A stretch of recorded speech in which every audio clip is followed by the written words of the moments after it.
Hey people, today's episode is brought to you by Bowl and Branch. How much do I appreciate a good night's sleep? You guys know I do. I have entire podcasts devoted to the subject matter. I talk about it all the time. A great day begins with a great night's sleep. And a great night's sleep begins with some comfortable sheets. You got to have those. And right now, great bedding is more affordable than you think with Bowl and Branch. These guys are absolutely changing the game by creating the world's softest bedding. And I love having them as a sponsor because everything they do is ethically made, meaning everybody involved in the creation, the manufacturing of their products has been treated with respect. And that's really important to me. Plus, everything is crafted from 100% organic cotton, which is awesome. And since Bowl and Branch sells exclusively online, you don't pay that expensive retail markup. Basically, it's half the price for twice the quality. Plus, there's absolutely no risk. You can try them for 30 nights and see for yourself. If you're not impressed, then return them for a full refund. These guys have thousands of 5-star reviews. The New York Times, Forbes, Wall Street Journal, everybody's raving about them. And even 3 U.S. presidents have Bowl and Branch sheets.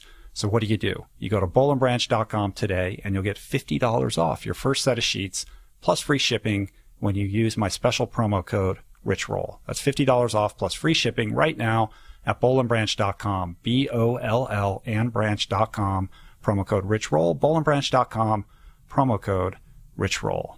All right, we did it. Let's do the show. Addiction hits you on 4 levels. It hits you at the level of mind, the level of body, the level of spirit, so your spiritual connection, and also it messes up your relationship with time. If you want to recover from addiction, therefore, you've got to address it at all 4 of those levels. So people who are scientifically minded or medically minded or who need proof and white papers and peer-reviewed science have to understand that you're dealing with something that attacks the human being at every level of their being. Some of those levels cannot be measured. So how can we convince people that actually the solution is to stop looking for escape hatches and to sit still long enough to develop a real and true relationship with yourself? A real and true comfort with yourself. That's Tommy Rosen, this week on the Rich Roll Podcast.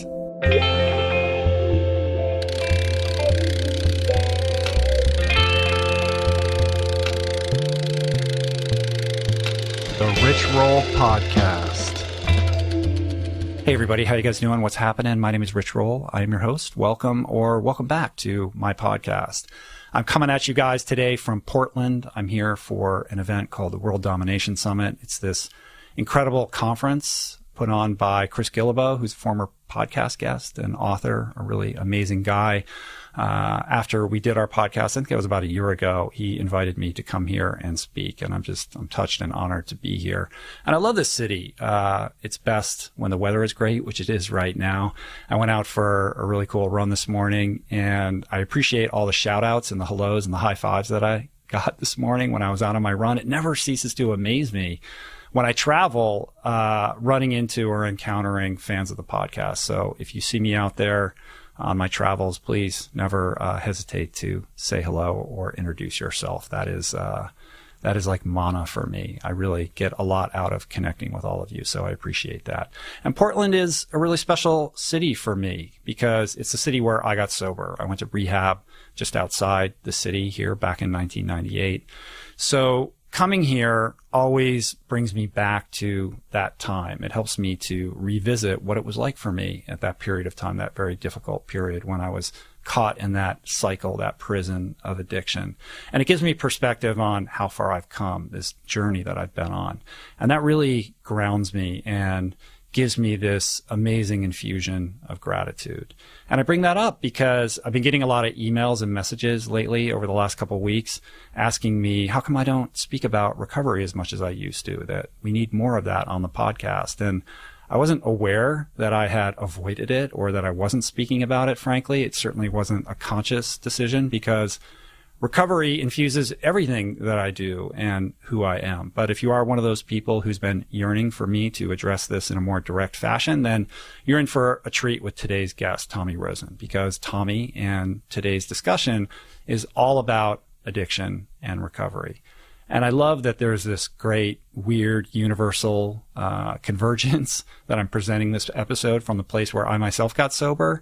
It's just one of those beautiful little synchronicities that's super cool.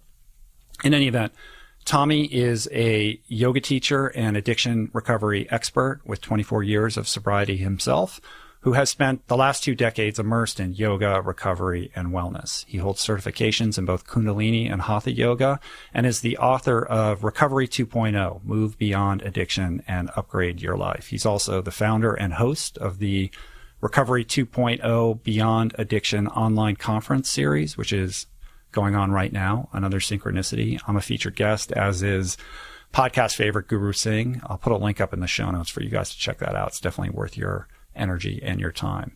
And Tommy leads something called Recovery 2.0 retreats and workshops internationally and presents regularly at yoga conferences and festivals. I got a couple more things I want to say about Tommy and the upcoming discussion. But first, today's episode is also brought to you by Harry's. I don't know about you guys, but I always hate overpaying for subpar razors at the drugstore. And even though you might see me with some scruff from time to time, I go through tons of razors because I shave my legs, because that's what triathletes do. And I just got tired of overpaying. And when Harry's came on board as a sponsor for the show, I've never looked back, because they're all about a great shave at a fair price. And that's why over 3 million guys have switched to Harry's. And it's all because these 2 ordinary guys, Jeff and Andy, were fed up with getting ripped off. So fed up, in fact, that they decided to fix shaving themselves. For decades, one big razor company has relentlessly increased prices and reaped immense profits at the expense of its customers. And these guys knew that the only way that they could take less profit and still ensure quality was to buy their own blade factory. Of course, who wouldn't think of that? And sell directly to you over the internet, which is kind of genius, right? So Harry's can offer their blades at half the price of those store-bought brands, just $2 a blade compared to the $4 or more you'll pay at the drugstore. And right now, Harry's is so confident that you'll love their blades, they're giving you their trial set for free. All you got to do is cover shipping, which is about $3. The free trial set includes a weighted ergonomic razor handle, 5 precision engineered blades with a lubricating strip and trimmer blade, rich lathering shave gel, and a travel blade cover. That's a $13 value for you to try. So stop messing around and get started shaving with Harry's today by claiming your free trial offer. A $13 value for free. All you got to do is cover shipping. To get your free trial set, including a razor handle, 5-blade cartridge, and shave gel, go to harrys.com/roll right now. That's harrys.com/roll. All right. Today's conversation. So this is obviously a conversation about addiction, alcoholism. It's about spirituality and the varying paths to sobriety and recovery, with a specific lens on not only Tommy's personal story, but on his expertise, which is leveraging yoga and meditation to empower people to move beyond addiction and build fulfilling lives. So with that said, I think that's enough. Let's meet Tommy. Tommy Rosen in the house. So good to be here. I'm super stoked to talk to you. We're going to talk about addiction and recovery and sobriety and spirituality and yoga and meditation and God and everything, right? We're going to solve the universe's problems. Basically all the reasons I'm alive. Yeah, me too, right?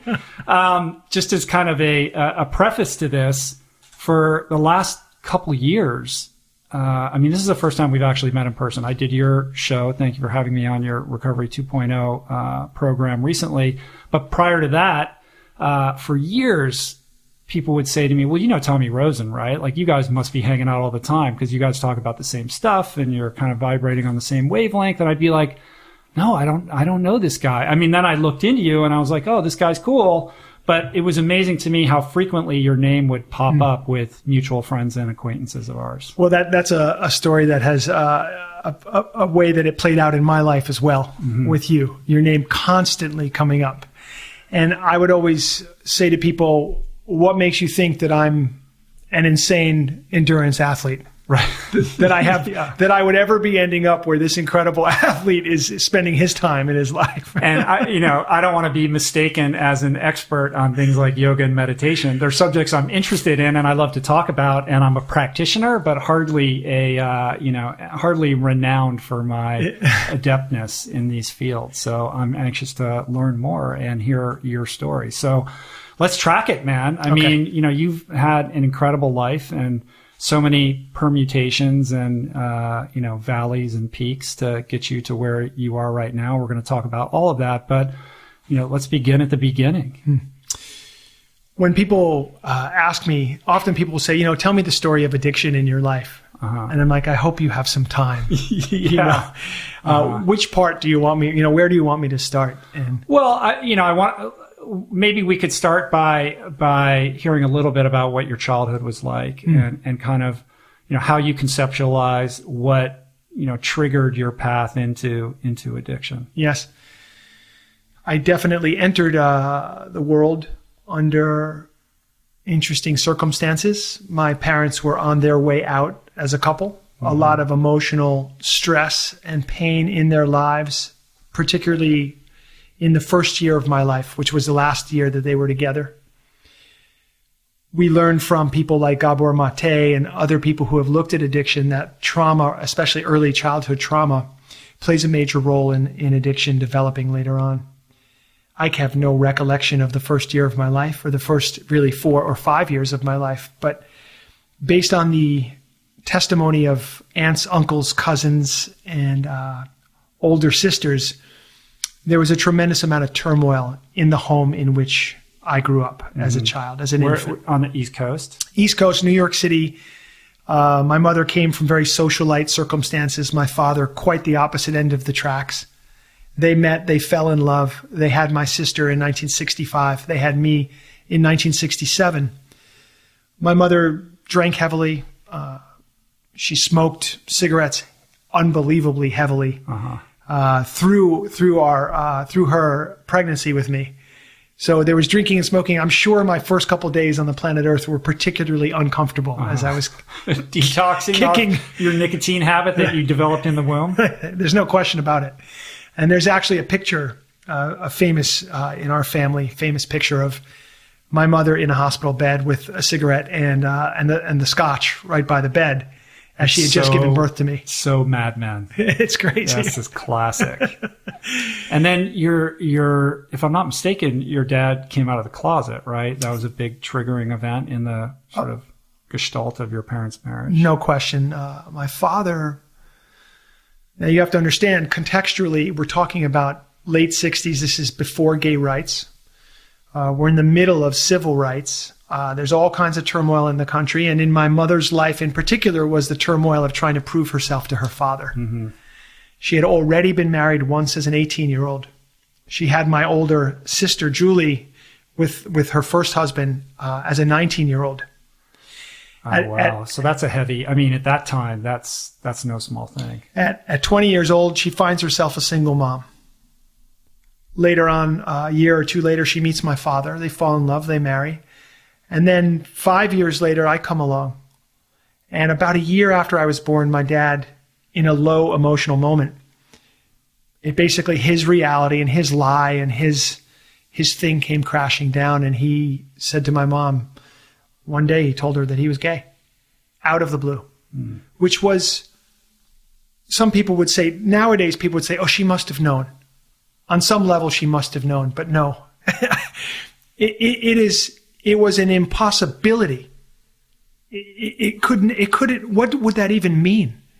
Was he sleeping with men? Had he been sleeping with men while they were married? Was he gay? Was he bisexual? How could he have married me? How could we have had children? Or how could she lack the EQ to be able to register that? Yeah, incredibly painful for her on a certain level. On the shame side of things, I don't think she ever really came back from it. And as a woman who's trying to prove herself to her father, who was incredibly homophobic, misogynistic, difficult as it was, here in my grandfather's words, my mother had married a faggot. Right. That's what we're dealing with. So my mother, and the rift between her and her father became greater. Her shame must have been epic. My father's shame was epic. He was basically ostracized, blacklisted, if you will, from certainly anyone on that side of the family. Because his daughter, Mary, oh my God. Can you imagine? Yeah, and the scarlet letter that then she has to bear. And this shit rolls downhill, man. So Yes. This is spilling into how you're being raised, Yes. no doubt. Yeah, so I think as, my parents, with all of this struggle and the emotional challenges of their life, they were amazing people. Highly educated, deeply interested in life and people and the well-being of people, always engaged in progressive politics, forward thinking, love the arts, love the theater. I mean, these were amazing people. So sort of New York, Manhattan, intelligentsia, Yes. like Village Voice Absolutely. type people. Did they work in the arts or? Well, my father, interestingly, he was very much on the conservative side of things, despite the fact that he was a gay man. He was a Republican gay man, which is a weird combination of things, especially at that time. But, highly educated, interested in life and living and being engaged, and had a really tremendous heart, both of them. But they encountered emotional circumstances that were bigger than the tools they had to deal with those things. That gets passed on. Right. And so what's your first recollection of, bearing that cross?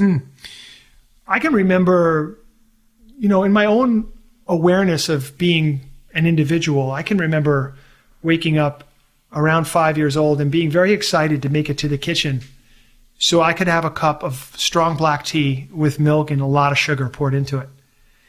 I really, on a daily basis, getting excited to wake up to get to the kitchen to have that tea. That's the first drug of choice. I think so. I mean, first knowing drug of choice. Right. And you're making a conscious decision to seek something out that will alter your emotional state. I would say it was an unconscious decision. I was aware of the pull, but not aware of what it meant. Mm-hmm. And what I was setting up in my life was this rhythm. The rhythm was feel a low-grade sense of anxiety, an anxiety that I'm not exactly sure of its origin. Do something about it. So get high, right? Find a way to relieve that sense of anxiety. Get high, there's a rhythm, and then crash. Because I also remember as a kid, maybe around 8 or 9 or 10 o'clock in the morning, feeling that sense of a low-grade dread. That feeling of, oh my God, something's wrong. And what was wrong was I was coming down off of sugar and caffeine. Mm-hmm. And then I would chase that for the rest of the day through some other form of sugar, basically, or sugar-filled food or candy. But you didn't have like a conscious awareness of that at the time. You were just chasing it. No sense of it. I was setting myself up unknowingly for a walloping case of addiction in my adult life. So did you have that thing, that we always hear about, that sense of, lacking the roadmap for life, or that feeling of separateness from, your peers that a lot of people in recovery talk about? The thing that I felt was a sense of, I felt ashamed of my family, though I couldn't place it. I remember my parents coming to school to visit, and I was the kid that didn't want to claim my parent as my parent necessarily. Mm-hmm. And Dad had split, moved out, or he had split from the home, but he was very much present in our life for our entire life. Is he still around? No, my parents are long gone now, unfortunately. That's a story how they ended up. These emotional things became very physical realities in their life later on. But so I had. On the one hand, I was incredibly in love with my father. Like I can't tell you what he meant to me. And our relationship, everybody would tell you that we had one of the closest father-son relationships they'd ever had. He was so there in my life, came to every sporting event and really showed up for me and was huge. He was also smothering and overprotective and concerned and worried and anxious. Mm-hmm. So that would be the shadow side for him. On my mother's side, she was more neglectful, especially in the early years. She was so caught up in her own pain and her bitterness. And so she was a very angry, bitter exterior. And she could freeze a room when she walked into it. Mm. At the same time, she was this funny and loving woman who had just gotten caught up in all these emotions. So she would drink a lot. She partied a lot. And in particular, in her case, I felt like, God, I don't want the other kids to know that she's my mom. Mm-hmm. I remember that feeling. And I'm sad. I feel a little bit sad that I even could report that right now, because my mom was so amazing in so many ways. But that's how I felt as a kid. Mm-hmm. So that burden of something's wrong in my family, but I don't know what it is, and I don't know how to fix it, and I don't know where my part in it is. There's a real confusion there. But I was a popular kid growing up, very gregarious, a lot of energy, hyperactivity. And so was your crowd like you ran with the cool kids in that clique, or like athletes, or, I mean, were you this is pre like falling into kind of a stoner crowd, right? Oh, definitely. This was much more of an athletic crowd. We played sports psychotically. That's all I could say. It's all we wanted to do. We traded baseball cards. That's all we wanted to do. So it was just about sports, activity, movies, always going, always doing, a lot of energy. That's how we grew up. And so where do drugs and alcohol start to creep into your life? Right around 12, 13 years old, we start to have, we started to experiment. It is New York City. It's all around you. Remember, this is the 1970s. Mm-hmm. I have to look back and say that some enormous part of the population in New York is addicted to something. Yeah. In a big way in the late 1970s. It's Disneyland for alcoholics. Crazy. Yeah. Crazy. What part of the city were you living in? Well, we were in the Upper East Side, what we thought was the safe area. Uh-huh. And it was really more the repressed area in some ways. But I came from an upper middle class background, so there was money, we never wanted for anything. And there was this just weird thing going on in the late 70s in New York, and you were perhaps an artist and you had an outlet there, or you were into drugs and alcohol and that was your outlet there, or there was violence and that was your outlet there, or you were, one of the few people who had it together and you were just raising family and being athletic and healthy out in the world, which was unusual then. Yeah, because when I think about New York City, I have an obsession with New York City in the 70s. Like, I feel like I was born out of time. Like, part of me wishes that I was like 25 years old, like living downtown in New York City in like 1976. There is an allure and a pull to that dark underbelly and that incredible energy and, artistic, creative explosion that was happening at that time in art and music. Even as a sheltered Upper East Side kid, you felt it and you were excited by it. There was this thing going on. And I might have even said as a child, wow, that's weird. Oh, I could never be like them. Or wow, that looks weird. Look how they dress. What's so strange? But there was always an allure. Undeniable. And the graffiti, the art. I mean, you're on the subway every day and it's all around you.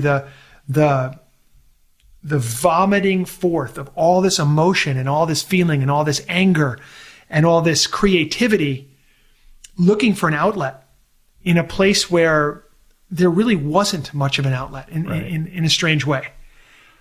And by the time you're 15, I mean, you could get into Max's Kansas City or CBGB if you wanted to. Like, you grow up fast in that city if you made that choice. We had access to whatever we wanted to have access to, pretty much.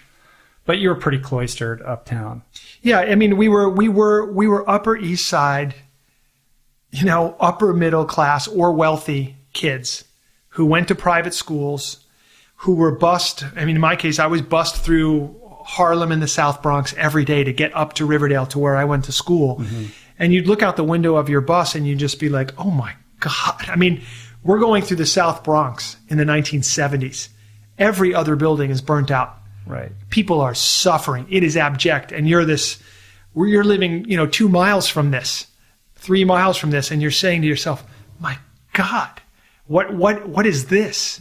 How does this figure into life? Well, for me, it was certainly, drugs and alcohol sort of gave me a closer, relationship with some of those folks. 'Cause, that was the equalizing ground. I could, I'm going up to Spanish Harlem to get pot, and to buy herb from these supermarket windows where you used to go. And all of a sudden you're encountering these different personalities and these different people who are, at least as far as you're concerned, they're not criminal elements. These are not violent people. They're just a different color than you are, or, they're involved in providing people with drugs, but never being violent. So it was this really interesting, strange sort of exploration into this other world. And that was the thing, Rich, is more than anything else, I wanted to get out of the world that I was in. Mm-hmm. So I presume it probably started with, sort of sneaking into your mom's liquor cabinet or just sipping drinks when she's not looking, at the party or whatever. But where does it turn into more of a, an adventuresome exploration? Yes, everything you just described. So there's the liquor cabinet. It was a prominent destination in the home, certainly for my mom most of my life. And then later, of course, we took to it. The first time I drank alcohol, I drank so much that I got alcohol poisoning, almost died from it. Very first time. And I genuinely wasn't trying to kill myself or anything like that. I never had, and I have never truly had suicidal thoughts actually in my life. I'm always that kid that was happy to be here and just wanted to be able to transcend some of the pain that I was feeling. I overdid it out of ignorance. Almost died, didn't die, but made a decision in my mind right then and there. Alcohol was not to be the ticket. Mm-hmm. When I started to smoke pot, that's when it happened. Uh-huh. That's when I felt something that I had been looking for my entire life up to that point. That clicked in with you. So how old were you then? 13. Yeah. And that was it. I felt that feeling of relaxation, of ease come into my body for the first time. I felt as if I had a deep breath for the first time in my life. And it was 1980, so Ronald Reagan's coming in, Nancy Reagan with her Just Say No slogan coming in. And it's a weird time for a kid like me who everyone everywhere is saying, no, don't do this, don't do this, don't do this. But your own personal experience is, this is making me feel better. Mm-hmm. Why would I stop? Right. And so how long before it becomes, I guess, quote unquote, like habit? Not long. Everybody who's educating, who's trying to share a message, whether that's with children or teenagers or adults, can be very quick to demonize a drug or an experience or what have you. Everybody wants to do that. They want to say, marijuana, all bad. Any drugs, all bad. Alcohol, all bad. Psychedelics, all bad. And it isn't like that in the real world. Of course not. If you weren't getting that relief and having that kind of an experience, you wouldn't be going back to it. They say it works until it doesn't work, but it works, and sometimes it works for a while. I credit it with a lot of the sort of social skills that I was able to develop and interpersonal, it worked for quite a while before it started to rebel on me. And you have to acknowledge that. To repress that or deny that truth, I think, is being disingenuous and dishonest. Yes, we want to come from a truthful place. And of course, any parent is concerned, well, I understand that was your real experience, but if I share that with my child, you're setting up a situation where you're condoning them doing these things, and these things lead to hardship and pain, et cetera, et cetera.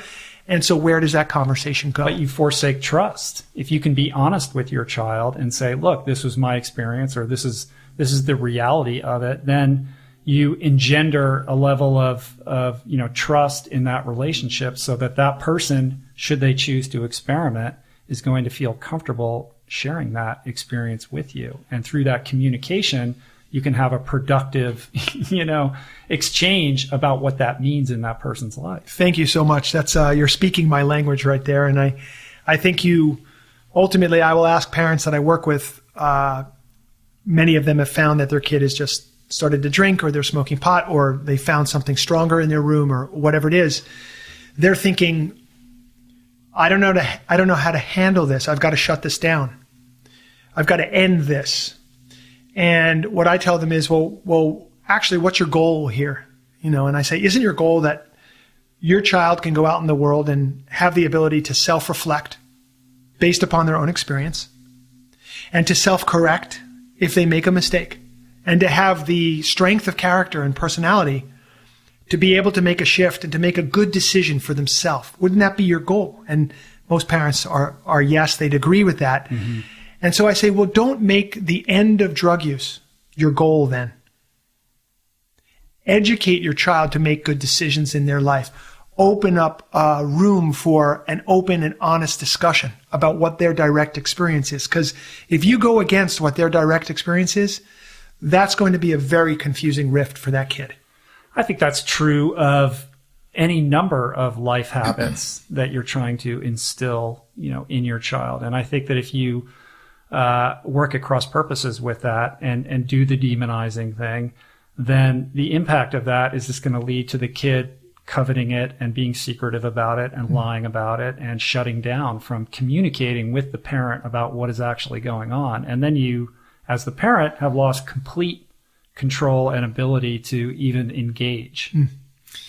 It's so true. And a lot of folks will come actually and speak with me about being in that phase where they'll even say, okay, I've actually lost control of my kid. Mm-hmm. And whatever the reasons are, they feel, incredibly responsible, incredibly guilty. And maybe it's a parent who realizes that their child has become a drug addict or an alcoholic or some other thing. And they'll always ask, what's the right course of action to help a person who you've lost control of in that way? And I'll try to remind them that while we feel like we always have control of our children, that's got an end date to it, no matter what. So we want to be able to recognize that we can influence, but we don't own and we don't control. Mm-hmm. That right there, can shift a dynamic between parent and child in a really positive way. But that path back to a trustworthy relationship is what? Communication. Yeah. And it may be communication with a third party present. And it's really going to be very wise and conscious communication, and a process of healing probably has to take place. Where, a parent, there may be a lot of water under the bridge in a relationship between parent and child, a lot of pain, a lot of anger, a lot of yelling and resentment about things that have happened on both sides. So one can't converse as if those things have not happened. Mm-hmm. I remember my mom and dad used to try to speak to me when I was so angry. And lo and behold, I wasn't really open to the conversation. Yeah, you're not hearing it. Not hearing it. It's not going through. And so something would have had to happen where we could have had, a bridge would have to have been built, a therapeutic bridge where someone would take me into one room, someone would take them into another room and say, all right, what's the problem? Express yourself. Because really that's all I was looking for, was a way to express myself honestly, but I didn't feel like I'd been given that. Mm-hmm. Now, I don't want to get too far off topic because you asked me, at what point does that become habit? Drugs and alcohol are not the problem. They've never been the problem.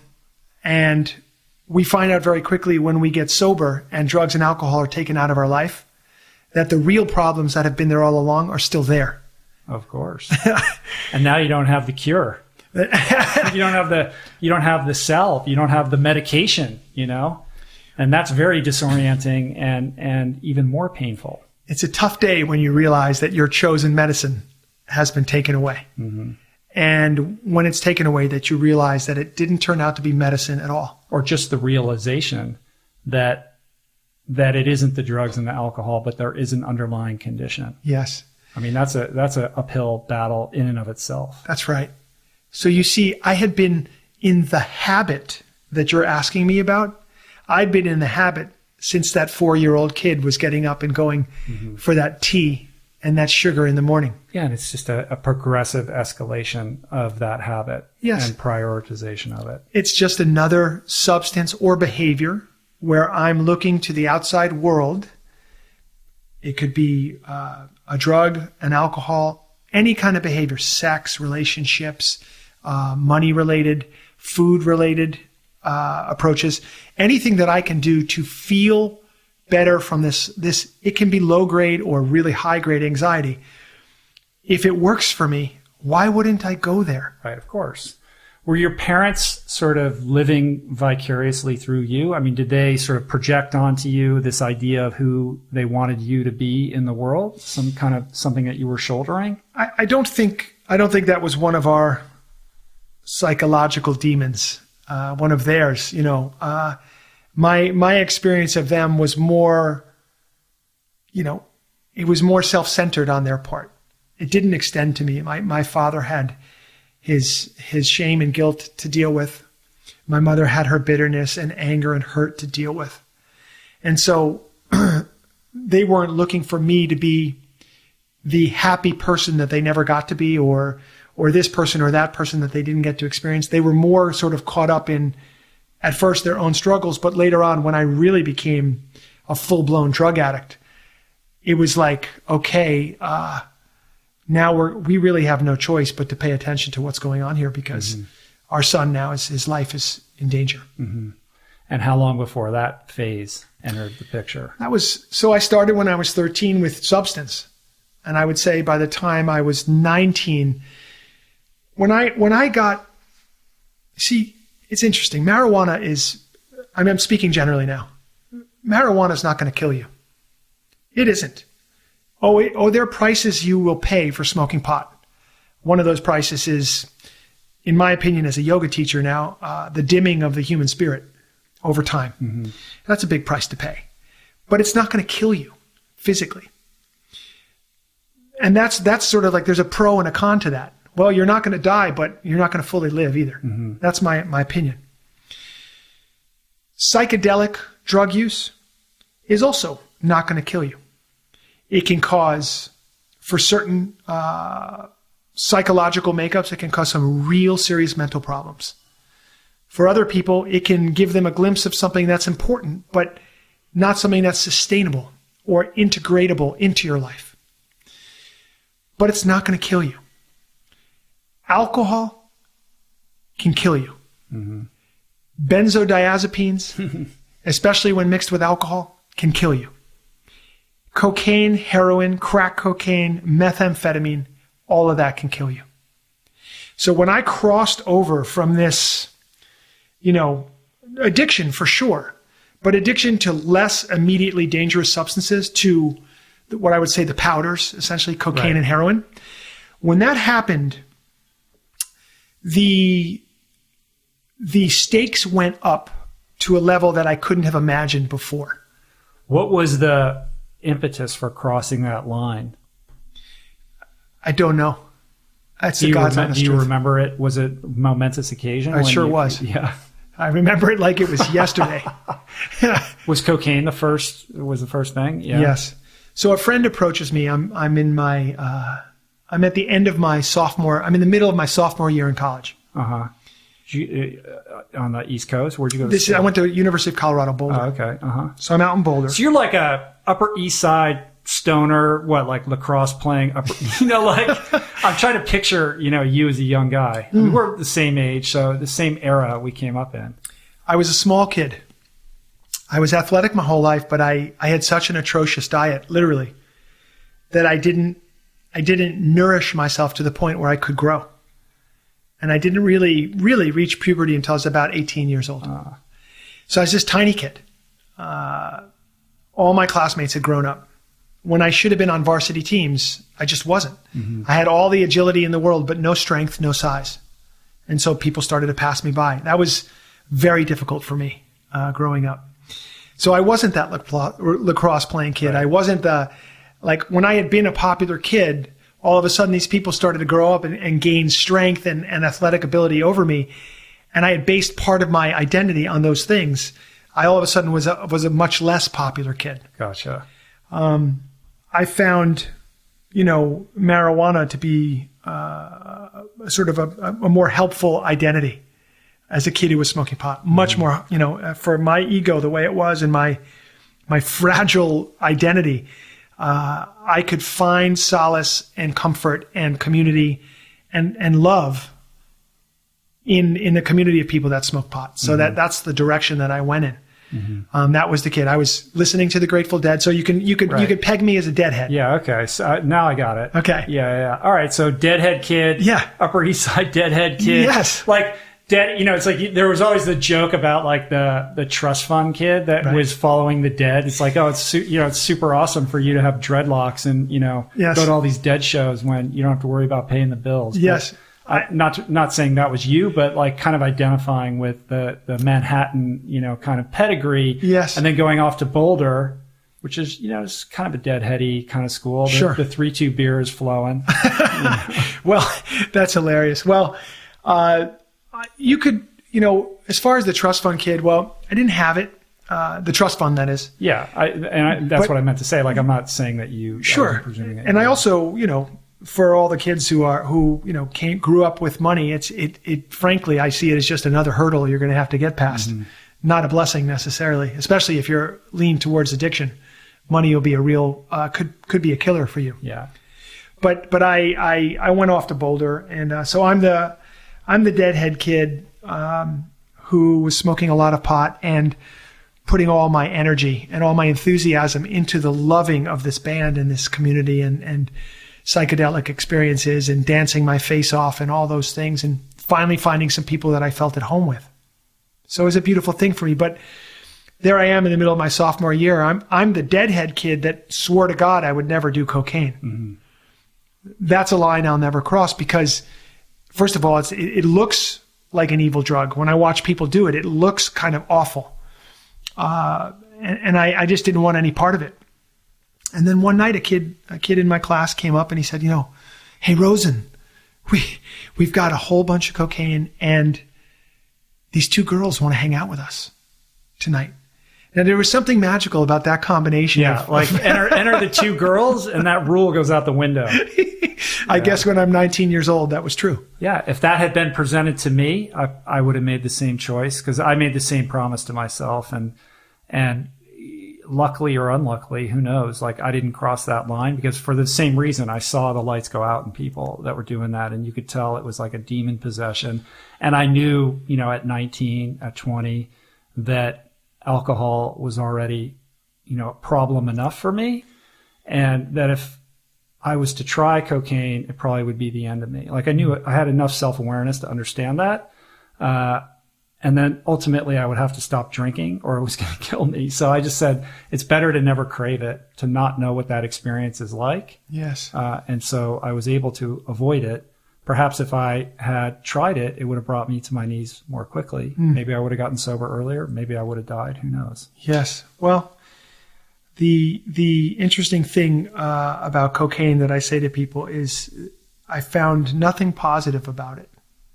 It was such a painful experience, so unbelievably painful for my nervous system that I feel it affected me for years and years to come negatively. And the many, I don't know, the hundreds of nights that I spent awake trying to fall asleep with the most negative thoughts bombarding me because cocaine has a grip on my nervous system. And by this point, I didn't have the sense to drink myself into oblivion or to get heroin or some other Valium or downer that would break the grip of cocaine's hold on my nervous system. So I would just be awake for these nights on end that you just couldn't believe how painful it was.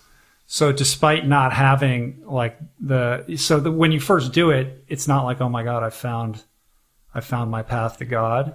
No. You didn't enjoy it and yet you couldn't wait to do it again. Well, this is the thing. You're on the dark side of life. And what I mean by that is you will feel it as a walloping high. I mean, your heart is pounding out of your chest and you feel this great sense of power, this great sense of presence all of a sudden, like, wow. And it's literally gripping, right? It's gripping you. And so, yeah, there's a like to it in a dark kind of shadowy way. Mm-hmm. The come down from it is so steep and so painful that all you can think to do is to try to recreate that high as quickly as you possibly can. Hence its massive addictive nature. Mm-hmm. So, people ask me, if you describe it as so horrible, what would make you come back time and time again? And it's that walloping high. And really what's going on, we know from a biochemical standpoint, is the dopamine receptors in your brain are being treated to 12. It's like, I think it's 12. It's 12 times the amount of dopamine is released into your brain circuitry as when you're having sex. When you do a hit of crack cocaine. Right. 12 times the amount of dopamine as the sexual act. Now, for most people, the sexual act is the most powerful thing they ever feel in their life. So what does it mean for that to be 12 times stronger than that? Mm-hmm. Now you understand. Mm-hmm. And, I say to people, if you've crossed over into the world of doing cocaine and you think it's recreational, I believe that that's not true. I believe that you're in trouble. No matter who you are, I don't care. If you've crossed over into doing heroin, I think you're in trouble. If you're doing Oxycontin, I think you're in trouble. Vicodin, any opioid, I think you're in deep trouble. These are not recreational drugs. These are drugs that say, I am a person that no longer is going to deal with my life. I am beyond that now. I'm taking things into my own hands, and I've chosen a drug as my vehicle to navigate through the challenges of my life. Yeah. It's staggering the extent to which opioid addiction has proliferated, the extent of the population that is taking these kinds of medications on the regular is baffling. And it usually begins with a doctor prescribing it, whether you hurt your knee or you had a surgery or you're just in a little bit of pain. The quickness with which the doctor will pull out the prescription pad and write the Oxy or the Vicodin prescription is a huge problem. As you know, we're dealing with the most painful epidemic of narcotics, opioids, painkillers that we've ever seen, ever. And if somebody wrote the true story of how this came down the pipe, it's not conspiracy. It's not people getting together to figure out how to create pain and suffering in people's lives. It's just greed. Primarily. Yeah, I was thinking this is capitalism. It's just greed. And it's unconsciousness and greed. It's a bad combination. In 1995, the FDA approves the use of Oxycontin. And the reason they did that was because Oxycontin was had a long release. So people who were in end-of-life scenarios could take Oxycontin and get a full night's sleep because it would last for 12 hours. Very quickly, the doctors found out that 12-hour number decreased literally as soon as a couple weeks after use began. And all of a sudden, it wasn't even 8 or 6 or even 4 hours. That the addictive nature of this drug was so epic, people would have to keep taking it. So the reason it was originally released became, was proven, not to be not true, not necessary. Yeah, and for those that are listening that aren't familiar, it's pharmacologically incredibly similar to heroin. Exactly. So you're just talking about any of those opioid drugs in a over-the-counter, available, powerful, incredibly powerful form. So that's heroin, morphine, Vicodin, Percocet, all those drugs, that class of drugs was just basically put into the form of a super pill that was intended for people who were in chronic pain, end-of-life scenarios. And lo and behold, doctors all of a sudden start prescribing this drug, not just for end-of-life scenarios, but for a multitude of different pain scenarios. Fibromyalgia, lower back pain, migraine headaches. Now, flash forward 20 years. 2015, we're in the worst opioid epidemic in our country's history, fueled in a great part by the presence of Oxycontin. Mm-hmm. With all of the information that we have and all the knowledge of the damage that this drug has caused In August of 2015, the FDA approves the use of Oxycontin for children between the ages of 11 and 17. So there's a powerful lobbying group behind that, no doubt. You ask yourself, I know that neuroscience tells us that our brains are not really fully formed until 25 years old. It actually is 25 years when our brain, fully takes its form. At 11 years old, a child gets Oxycontin prescribed to them and has that experience. The way that changes that child's neurochemistry and circuitry and the development of that child's brain cannot scientifically be stated yet, because we don't have enough time behind the use of this on children to know exactly what's going to happen. But I would be willing to tell you that 10 years from now, because of this, unless the availability of this drug changes, we are just basically breeding a new generation of addicts.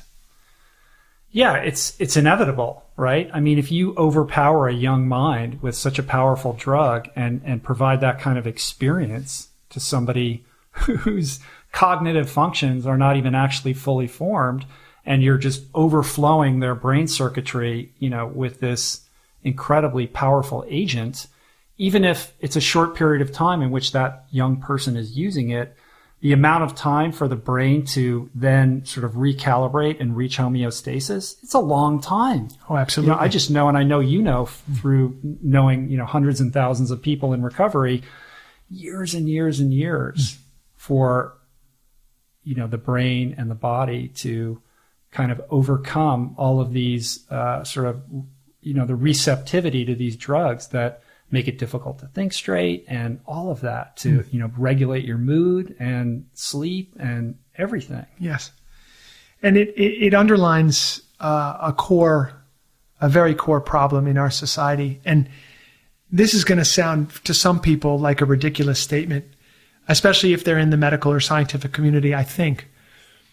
But I feel confident in saying we still haven't begun to understand addiction and haven't begun to understand how to recover from it and what that actually means, which is a big reason why I'm doing what I'm doing and trying to re-educate around those topics, because, you say to yourself, well, what could make somebody approve a drug for children that has obviously been so disastrous for adults?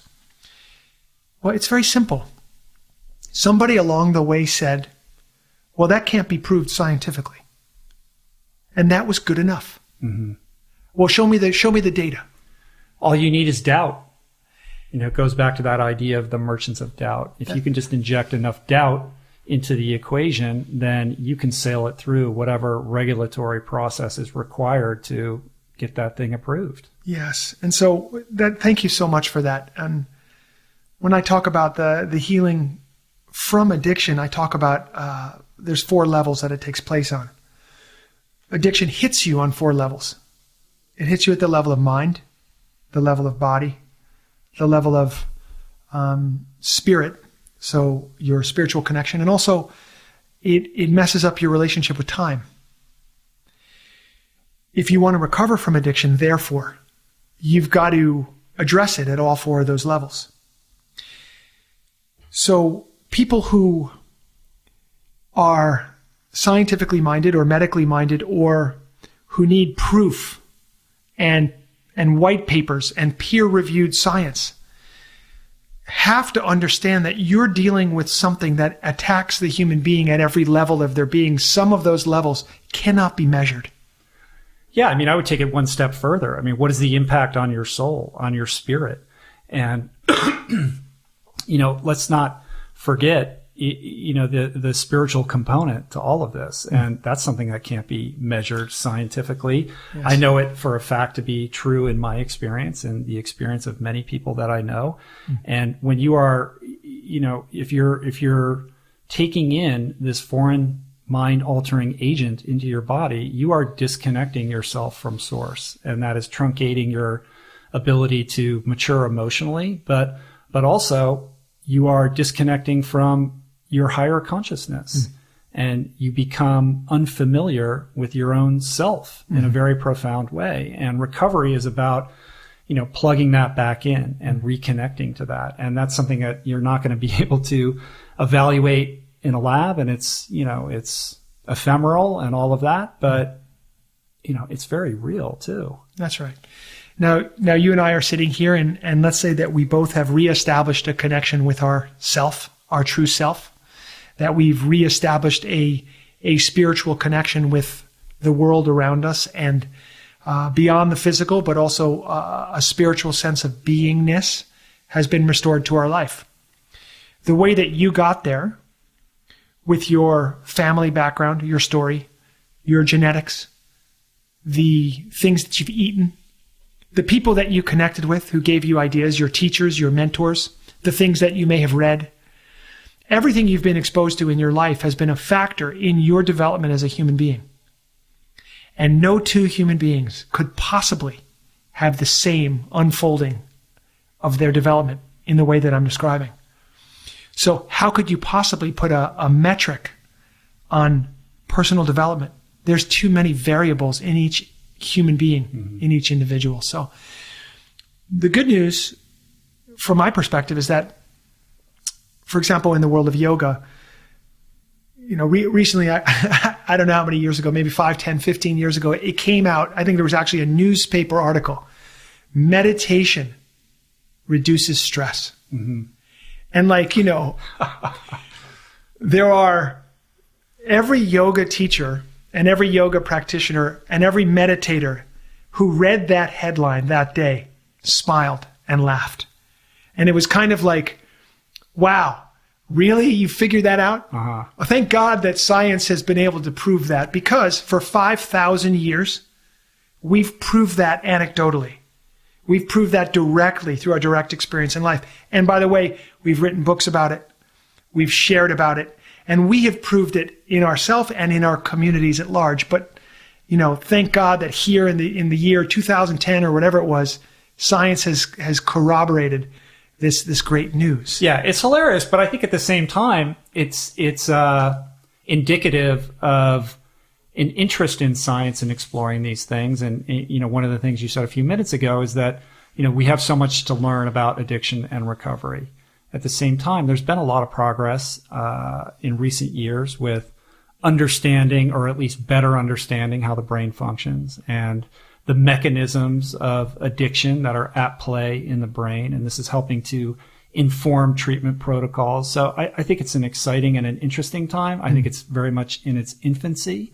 But it's going to be cool to see where it goes and how that kind of juxtaposes or interplays with traditional ideas of recovery, 12-step, Alcoholics Anonymous and the like, with treatment protocols going forward. And I feel like we're in this kind of flux period right now, which I don't know if it's so good because, I got sober in 12-step. I know you did.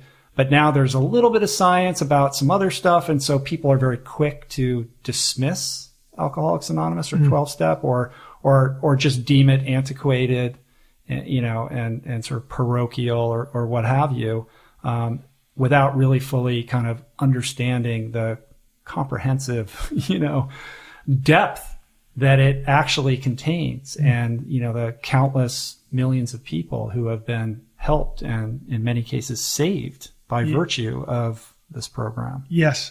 Well, my comment to people who vehemently come out against Alcoholics Anonymous or come out against the 12 steps in general, I just tell them, you would not want to wake up in a world tomorrow morning without the 12 steps, because you would find that there were several million people. I don't know exactly how many million, but several million people in the world who had found solace and connection and healing in that place, who had come from severe and chronic addiction that previously was unsolvable. You would all of a sudden find a world that was filled with those people without anywhere to go. Yeah, that's not a pretty picture. Not at all. I mean, I think it's important to be open to new ideas and to be objective about what they can, perhaps contribute to this problem, this growing epidemic that we have. And I think there's a population of people that will perceive, there's a certain population of people that will look at 12-step and say, that's malarkey, for the reasons I just said. There's another population of people who will say it's divinely inspired by God and it is an absolutely perfect program. But it's created by human beings. It's fallible. I wouldn't say it's perfect.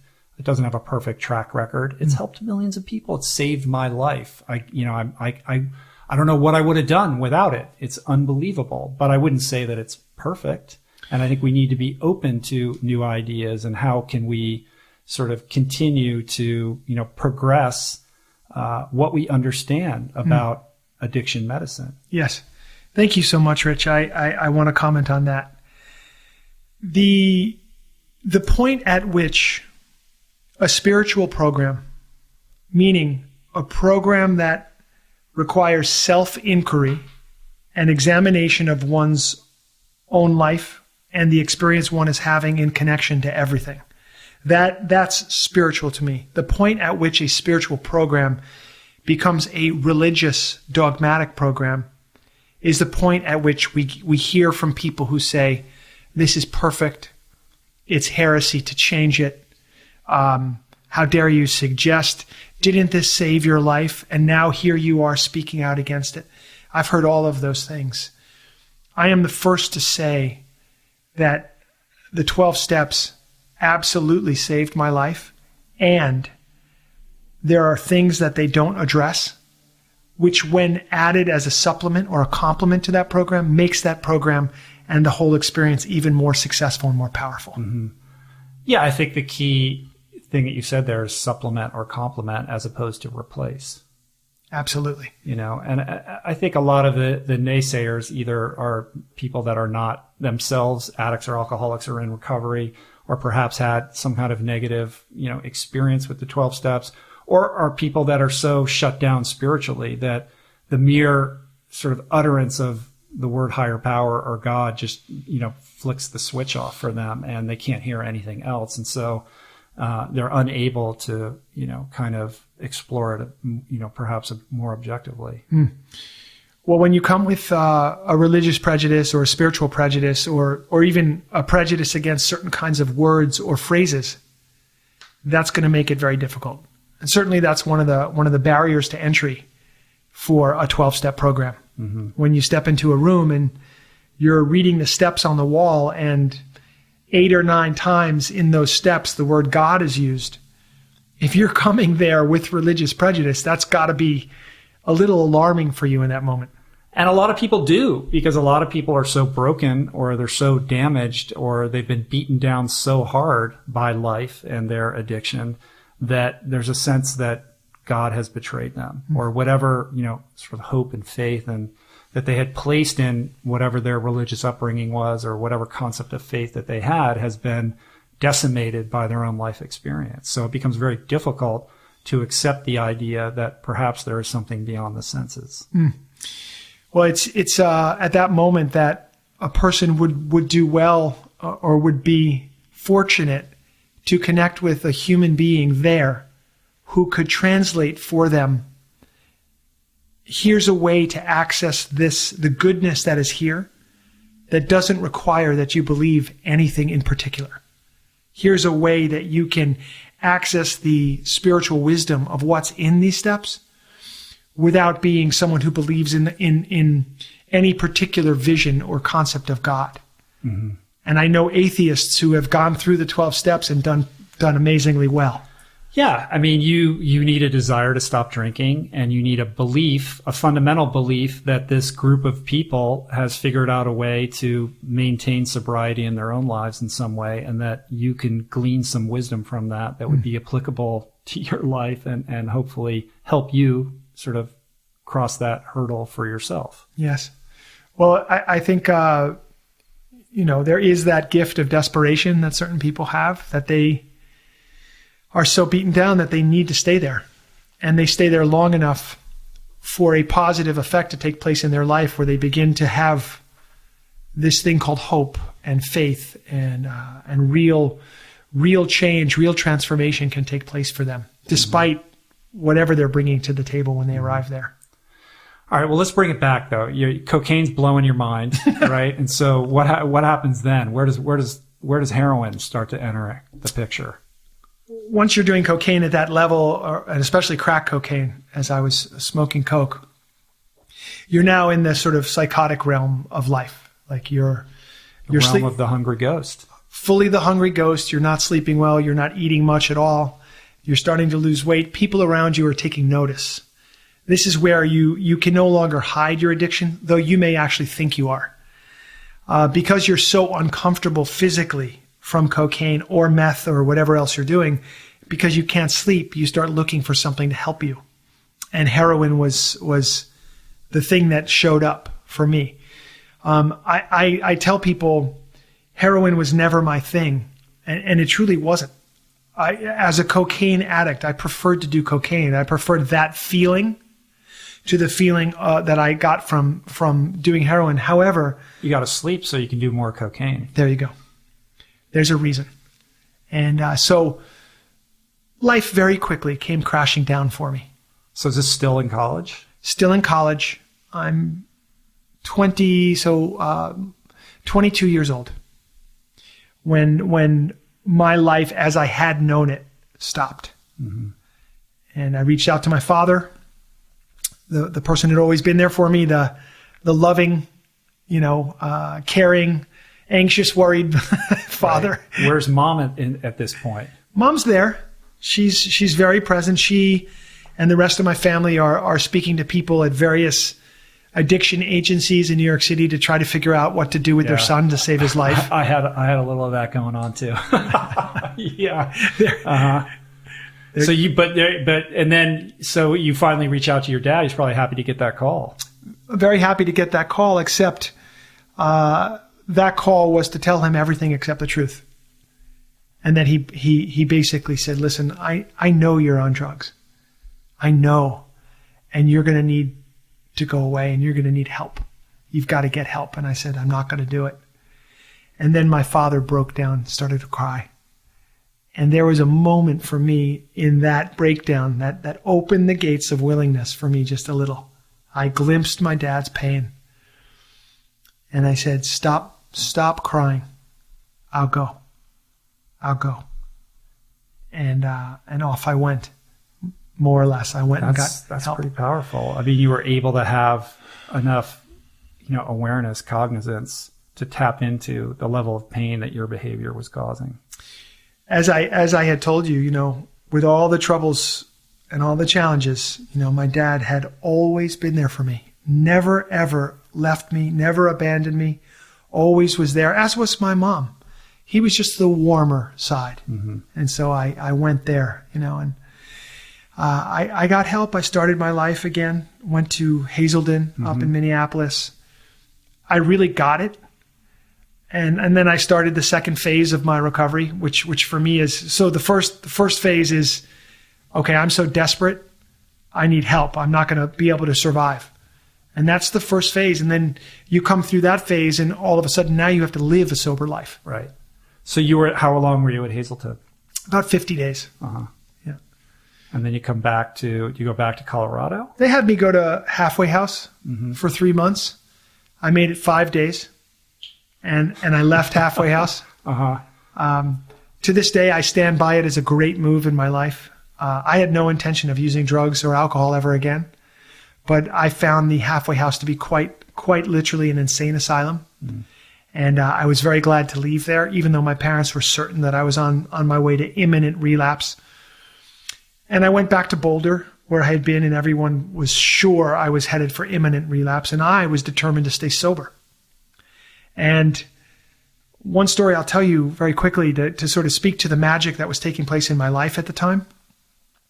We had been sending quite a lot of drugs through the mail, through Federal Express in Boulder, Colorado.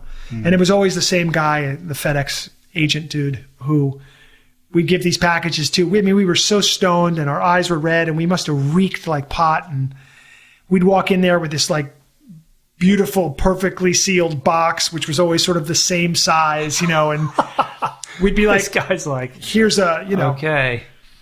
So I go back to Boulder after I leave Halfway House, and I'm like, I'm like determined to stay sober. So I'm like, all right, I've got to go to meetings. My counselor said, go to meetings. So I'm going to go to meetings. I'm not going to do anything else, but I'll go to a meeting. The first meeting I went to in Boulder, Colorado, I opened the door and the Federal Express agent is in the first seat. Oh my God. You can't make that shit up. And I looked at him and he looked at me. He totally did a double take. And we never spoke. It wasn't the kind of thing where at the end of the meeting, he came up to me and was like, I've been waiting for you to show up for the last 3 years. It wasn't that. But I realized in that moment, if that guy was not a member of a 12-step program, if he had not himself come through addiction, he would never have let us just do what we were doing in the hopes that maybe we'll get sober someday. Yeah, he just had you busted. Oh, I would still be in jail to this day, 25 years later, probably. So, and he never brought it up. He never brought it up. We didn't become friends. It was none of that. It was just this this miracle moment in my life where I look at that as God speaking directly to me, of the universe saying, just so you know, your case is being considered. And by the way, we may come knocking someday and need something from you. Mm-hmm. Right. Did you have that awareness at that time, or did that kind of settle into you? No, the awareness at that time was, okay, where do I put this? I did realize that something extraordinary was taking place, but I had nowhere to put it. No understanding of how the universe worked, or the language of the divine, or, the ability for unseen forces to reach out to you in ways that only you could see and no one else would be able to understand. Mm-hmm. I didn't have any of that. Mm-hmm. So I stayed sober for a year. I went to meetings like I compartmentalized that part of my life. I would leave my life and go to a meeting. After the meeting, I would return back to my life. The meeting held no weight for me. I didn't share or let anybody get to know me, nor did I take an interest in anybody's life there. It was just a box to tick off each day. And if you treat your recovery like that, you're going to be bored. You're going to find boredom. Mm-hmm. It's going to come and you're going to feel like, God, I don't really feel like going to this meeting. And the reason you don't feel like going is because it has no weight for you. You've invested nothing. You've invested nothing. You're not emotionally connected to anything that's going on. Exactly. Now, unfortunately, being a tourist. Yeah, exactly. I was barely even a tourist. I was a shitty tourist going to these meetings. And so after about 6 months, when I was going to a meeting every day, all of a sudden it was maybe 4 meetings a week. And another month after that, the minute I started diminishing meetings, I was like, oh, this feels a lot better. If 4 is good, maybe 3 would be better. But even throughout that whole period of time, people aren't like, come on, man, let's go to dinner. Or they're not like wearing you down with, kind of what happens when you're showing up all the time. It's funny. Same people seeing you. You mean the people at the meetings? Yeah. I bounced around a lot. Went to different meetings. Yeah, don't go to any one meeting too much because you might have to talk to somebody. Yeah. It really was that. I was in that phase between desperation, which had now worn off, right? I'm not desperate anymore. So the original reason why I got sober and why most people get sober is because you're desperate. Mm-hmm. Interestingly, it's a very good reason to get sober, but it's not powerful enough to keep you sober. Right. It won't sustain you. Because you're going to feel better and the desperation will go away and you'll start thinking. Mm-hmm. So I started thinking. I sniff a relapse on the horizon. Yeah. So I make it through a year. I graduate from college. 4 days after I graduate, I'm at a party. There's a bunch of guys on a porch smoking pot, and it was very simple. They were like, do you want some? And I sort of looked over my right shoulder, looked over my left shoulder. There was nobody that I knew. And I said, sure. And I just started to smoke pot. Another hour later at that party, I drank a little bit. A little bit later, I took some ecstasy. And I was back. Yeah. Didn't take much.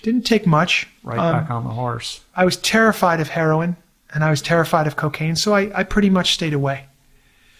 But an interesting thing happened for me through the next 12 months of relapse. I started to develop a feeling that I actually wanted to be sober. That I wasn't really living. And that I was never going to be able to know what my life could have been if I didn't find a way to put down drugs and alcohol. Well, that epiphany is a gift. So that's that second phase. What I call that's the second bottom for me was, oh, I actually want this. And no, I don't have it, and I don't know how to get it. I think that's the key. First of all, that's the key to not just getting sober, but maintaining sobriety. And I think that's the thing that a lot of people fail to really understand. If people have addicts in their life, they just want to find a way to get them help, but they don't understand that sort of self-initiated desire, that willingness to solve the problem, on behalf of the person that is suffering has to be, come from within that individual. And you cannot will that onto another human being. No. That has to come through their own experience. Exactly. And you can't force it. And it's important to understand for people either struggling with addiction or their families and loved ones that you're in a continuum. This is life. It's not, I'll go to treatment, do a lot of work, I'll be better, and never use drugs again. Mm-hmm. That's not what it is at all. We're talking again about the unfolding of an individual's development, and it takes a lifetime. So the part of the challenge in the way that we treat addiction is that we front load it. And we really do believe that if you work really hard, or you send your kid to the right treatment center, or it's the right amount of money, or the right kinds of people are there, they're going to go, and this nightmare will be behind us. Yeah, I mean, that speaks to the anxiety and the fears of the surrounding family members, and the ego investment in that as well. Like their own dis-ease, like their lack of ease with what they're, the one who's suffering is experiencing, has to be salved. And that gets salved when you spend a bunch of money and ship them off to a place, and then you can sleep at night feeling like that person is being taken care of and that problem is solved. Right. That person will then have to live life like we all do. And interestingly, one of the challenges that parents face or loved ones face in helping people to get sober is when they realize that getting sober may mean that this person will be different, truly different than they used to be. They don't want it. Right. I can't tell you how many parents have said to me, really, and suggest and beat around the bush about the idea that I don't want my kid never to drink again. I want them to be able to drink normally. Good luck with that. I had my experience with this was that, my parents were terrified, justifiably so. I mean, they were really concerned about me for valid reasons. Mm. And I went to rehab, and I was there for a long time. And when I got out, I learned a lot, and I was ready and I was willing. Prior to that, I preloaded, my tourism, by going in and out of AA many, many, many times prior to going to rehab. But by the time I went to rehab, I really was ready, and I took full advantage of that. And when I came out, my parents came out for Parents Week and the whole thing. And when I completed that tenure, I very specifically remember saying, like, I'm going to make some changes in my life. Like, I don't think I'm going to continue to be the person that I was before. And I don't know what the future version of me looks like, but I have a very strong inclination that it's going to be very different from what you're used to. And I think that, I don't think they really heard that at that time, because I think there was a sense like, oh, now I'm all fine, and now I'm going to go be a good boy, and I'm going to go make partner in this law firm, and they can sleep at night. And so there was many years of sort of discomfort in trying to reimagine our relationship and figure out how we could relate to each other. And it's all fine now, but there was an extended period of growing pains when we were trying to figure out what that was going to look like, because I did change quite a bit. And I think that perhaps is not fully appreciated in that family dynamic with so many people that go through that process. Yes. Well, the thing I would say to anybody who's got a loved one who's suffering, or if you yourself are suffering from addiction, the changes that we try to avoid in addiction are forthcoming. And it's a great thing. It's a wonderful thing, and it's an amazing ride, and you wouldn't want to miss it. Even though everything in us, when we're stuck in addiction, the ego wants to really keep things the same.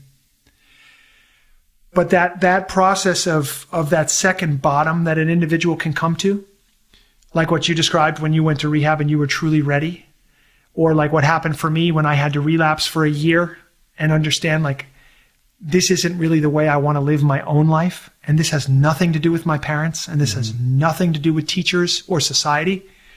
Me as an individual, I'm truly unhappy and I know it. And now I feel like I have to do something about it, only I don't know what to do. I've been to rehab. I don't want to go back. I've been to meetings. Maybe I give that a try again. So I go to this meeting in New York City and I announce, my name's Tommy. I'm 1 day sober. Hi, Tommy. Everybody welcomes me. I go out that night to a concert and I get completely wasted. Go back the next day to that same meeting. Same group of people, really. I'm Tommy. I'm 1 day sober. Go out that night, get wasted again. Come back the third day in a row. How fun is getting wasted, though, when you've got a head full of AA and you've been in a meeting earlier that day and you're probably going to go again tomorrow? It's completely miserable. Completely miserable. You can't. You're not really getting high, by the way. You're not getting a relief. You're just taking drugs in hope for some relief that truly is not going to come. So it's a real turning point that's coming. You are either going to survive this thing or you're not, and you can feel it like getting thicker and thicker, more intense by the day. I go back that third day, and this is the thing that another one of these sort of divine intervention stories. I raise my hand. I'm Tommy. I have 1 day sober. Hi, Tommy. And this guy finally comes up to me at the end of the meeting and he says, what's your problem? Yeah, it's like good New York meeting. Right? Yeah. He's going to call you out. Oh, he calls me out. What's your problem? And I stutter. He's like, that's right. You don't know what your problem is. You have no idea. I bet you think you have romance problems. Oh, I bet you have money and family problems. He goes, you may have those problems, but that's not your problem. Your problem is that you're walking around the earth with untreated addiction. And it was like, boom. I mean, it hit me so hard. And I was like, untreated addiction. And it's not like I didn't understand that I struggled with addiction. But the way he said it, the conviction of it, his presence in my face, he was really up in my grill. And then he said, I'm your sponsor now. It was one of those. Yeah. and I said, okay. And he said, I'm going to come to your house every day and I'm going to pick you up and we're going to a meeting every single day now. Are you willing to do that? And I said, yes. And I told him 2 months from today, I'm supposed to move to San Francisco. And he said, we'll see. Because don't worry about it right now. Because right now we're going to a meeting tomorrow. And so for 60 days in a row, this guy, Neil, took me to a meeting every day. First 20, I was like in 100%. Then all of a sudden I call him up, like, Neil, it's like, I'm totally in, I'm fine. But I don't really want to go to a meeting today. I'm fine. Everything's cool. I'll meet you tomorrow. We'll go tomorrow. He's like, I'll be over in 2 minutes. It was like that. And he was relentless. And he taught me discipline, devotion, dedication, commitment. He got me to a meeting every day. I ended up moving to San Francisco after that 60 days. Got a sponsor right away. Started to do the work. Actually worked the 12 steps. Got involved. Started to meet people. Shared about my past. Heard about other people. Let them in. Went to coffee after meetings and hung out with people. Truly got involved and changed my life. My attitude changed. And from that day that I met him, June 23rd, 1991, I've never had a drink or a drug since. Yeah, that's amazing. So Neil is this unbelievable catalyst, and the message is really delivered in this, package of selfless service. Like who in in your life experience, like shows up for a stranger in that kind of way? You know, it's like, it doesn't happen. You know, it's a daily occurrence in the rooms and in this program, but you don't see that walking down the street or in your, you know, experience of your career or even your family at times. It's a very beautiful, rare thing that is woven into the fabric of this program. And I think when you come in and you're broken and you're resentful and you're angry and you're jaded, when someone like that rolls up on you, you're like, what's your angle? What's your agenda? What are you really after? It's hard to like be open with that person and really trust that they are coming from a genuine place. Yeah. This is why I say to people who don't understand the magic and the incredible humanity that's available there, if you don't understand fully 12-step fellowships and 12-step work and the program itself and the fellowship part, you really shouldn't make any comment about it. Mm-hmm.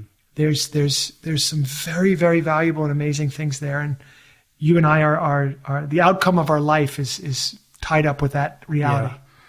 At the same time, it's called Alcoholics Anonymous, right? And anonymity is a cornerstone principle that, you know, kind of defines this program. And I'm interested in your perspective of how you think about anonymity and how you sort of temper or don't temper, like how you talk about 12-step. Because on some level, we're both public figures that are products of 12-step. And I've made a personal choice to not be personally anonymous. I don't speak about anybody else, you know, in the program.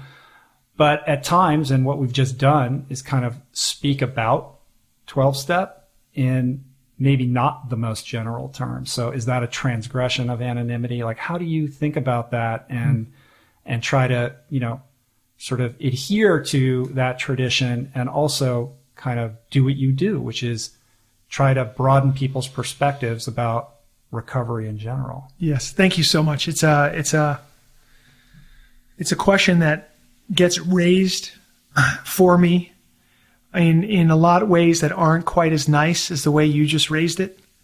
And a lot of judgment and a lot of opinion comes usually when people ask me about this. But what I'll say is this. Okay, so there's an element of the 12-step world that exists based upon the time in which the program was created and first disseminated. 1939. Different world, different needs, different situation. The program and the fellowship that grew up around the program needed and needs to protect itself from a misunderstanding about what it is, or from other people suggesting that they're spokespeople of a program. Because what happens if those spokespeople then go out and relapse? Mm-hmm. Or if they're unsavory people involved in unsavory activities, and how does that reflect upon the fellowship that they're a part of? There was also a need in the early days to protect the fellowship from numbers that were too great to manage. At first, there was no infrastructure. There was nothing. It would have been overrun by the amount of people that were suffering behind this disease of alcoholism. So they created these traditions. Really, they created them later, 16 years later, after they had had 16 years of experience of learning what works here and what doesn't work here. And they talk about anonymity at the level of press, radio, and film. What does that mean, anonymity? They talk about this being a program based on attraction rather than promotion. That nobody should promote for them. That they would not promote themselves. It has to be based on attraction. So for me, I would say this. Nobody in the history of Alcoholics Anonymous, Narcotics Anonymous, any anonymous, has ever been attracted into the program. Not one person ever. But I think that, to play devil's advocate with that, right? Sure. If somebody is suffering and they're listening to, a podcast like this, and they hear somebody who, sort of has what they want, there's a level of attraction, and they say, if I want what that guy's got, maybe I should do what he's doing. So that would be an example of attraction. Yeah, I just haven't met that person. That person could be in the world. That's fair. And so I'll retract the previous statement, and I'll say I've just never met that person. In the work that you do and the voice that you put out into the world has created, I'm sure plenty of people have come into 12-step who have been on the receiving end of your content. Mostly you make it to 12-step rooms out of desperation, not out of attraction. You don't know where. Definitely not out of accident. You don't know where else to go. Now, desperation can look a lot of different ways. You might make it to a 12-step room because a court ordered you to go there. You might make it to a 12-step room because your wife and children are going to be taken away from you if you don't go. Or because your wife or husband says to you, I cannot take this anymore. If you do not get help, if you do not attend meetings, I'm going to leave you. You're going to lose your family. And that's a level of desperation. Something gets presented to a person where they can't stand it and they have to go. I just don't know of any other scenario where anyone could say, I woke up and I felt attracted to be one of them. I felt attracted to go to meetings. I felt attracted to do this spiritual work. I hear you. I get what you're saying. But that's not a slight against the 12 steps or against Alcoholics Anonymous or against anything. It's just to understand that this point is what I'm trying to say. If you knew what was going on behind those walls, if you understood the love, the camaraderie, the passion and enthusiasm of the people to uplift each other, if you understood the level of storytelling and how powerful that is as a catalyzing agent for change, if you understood how families are healed, how an individual was healed from addiction, if you knew what was going on behind those walls, you would be attracted. Mm-hmm. And you would be like, wow, let me get some of that, because that's amazing. And I want some of that magic in my life. And wow, I would go after that if only I knew that. But you know what? You don't know what's going on behind those walls because nobody will tell you. Because it's an anonymous program. And it's based on attraction rather than promotion. And so anonymity sometimes is confused with secrecy. And I think that's a mistake. Now, Anonymous, I will not talk about you, Rich, in public unless you give me permission to, about the fact that you're a person in recovery from addiction. I know that you speak about it all the time. I don't think you're particularly concerned about someone knowing. But I won't speak about anybody or anyone else's program with anybody. It's none of my business, and that's their anonymity. But when it comes to me being able to tell a story like the story we're telling today, or somebody asking me what my experience has been, or me writing a book, or me going on a podcast or a TV show or a blog or anything that has to do about my recovery, I absolutely feel not only is it important, but I feel it's an obligation for me to tell the story of how I healed from addiction so that you know that it's possible and that you could do it too. I appreciate that. I'm on the same wavelength with you on that completely. Because had sort of opportunities like podcasts been available when I was struggling, and I could go to iTunes and listen to people talk about recovery and paint a picture of what it would look like, I might have gotten sober years sooner. But I was walking around with a preconceived idea about what this world was all about that was based on nothing, probably television shows that I'd seen of church basements and, chain smoking guys in trench coats. And I just presumed that this was the dismal world in which I would have to, enter into if things got that bad. And, my experience couldn't have been more radically different from that. But how was I supposed to know? And so to the extent that I can responsibly create a concept of what this might be like for somebody who is suffering so that they feel welcome and encouraged about exploring it.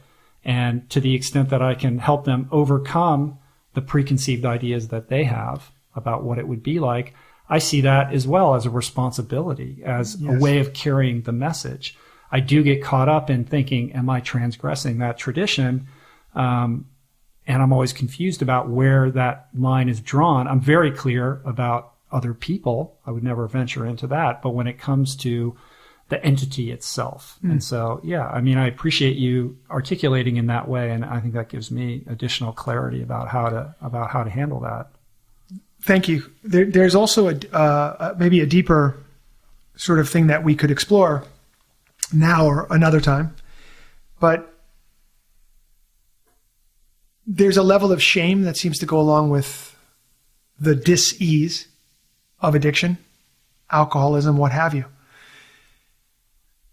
The anonymity concept was created to protect the members, so that if you were one of these people who were in recovery, nobody in your world would know, because you didn't want anyone to know. But that covets shame. That protects the shame. Exactly. So at what point do you transcend this disease? At what point? Now, if you are going to hang on to a doctrine that says you never will be beyond this, well then you have, at least for the time being, relegated yourself to a way of thinking that deems you sick for the rest of your life. What if one day at a time is the way everybody is in the world? Aren't we all on a 24-hour clock? Don't we all have to sleep every day, eat every day? What if one day at a time is just part of the human condition? What if addiction is just nothing more than a particular outcropping of the human condition that actually isn't shameful at all? Now, the behaviors that come out of a person's addiction, we're all going to be ashamed of stealing, lying, cheating. Any human being will be ashamed of those things at some level of their being, because you understand that it's wrong, that it's against the natural flow, that it's against the things that you believe in. But there's a healing of that once you get better. I could say to you right now, I've lied, but I'm not a liar. I've cheated, but I'm not a cheat. I've stolen, but I'm not a thief. That's not what or who I am. There's been a transformation in me.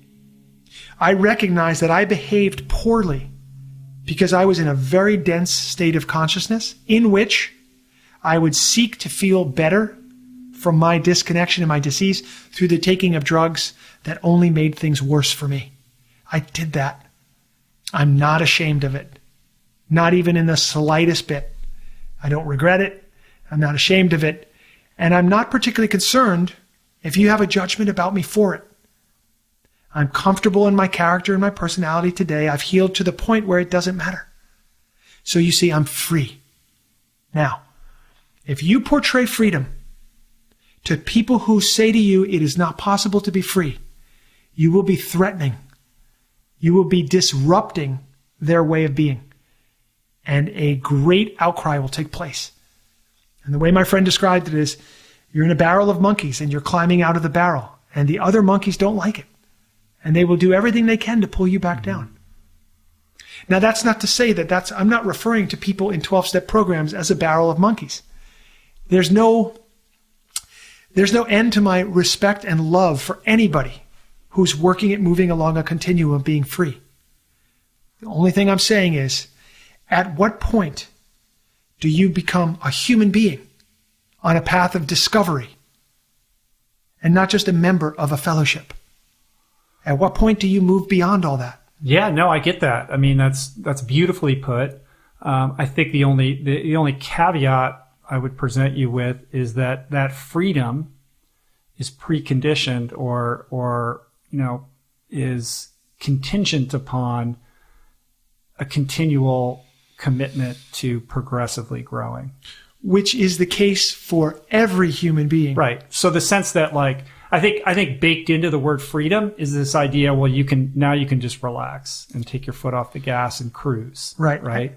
That's so great. And I think the idea of freedom to most people who are either stuck in addiction or who are in recovery from addiction, the idea of freedom or healing or having recovered means now I can drink with impunity. Right. Now I can use drugs because I'm free.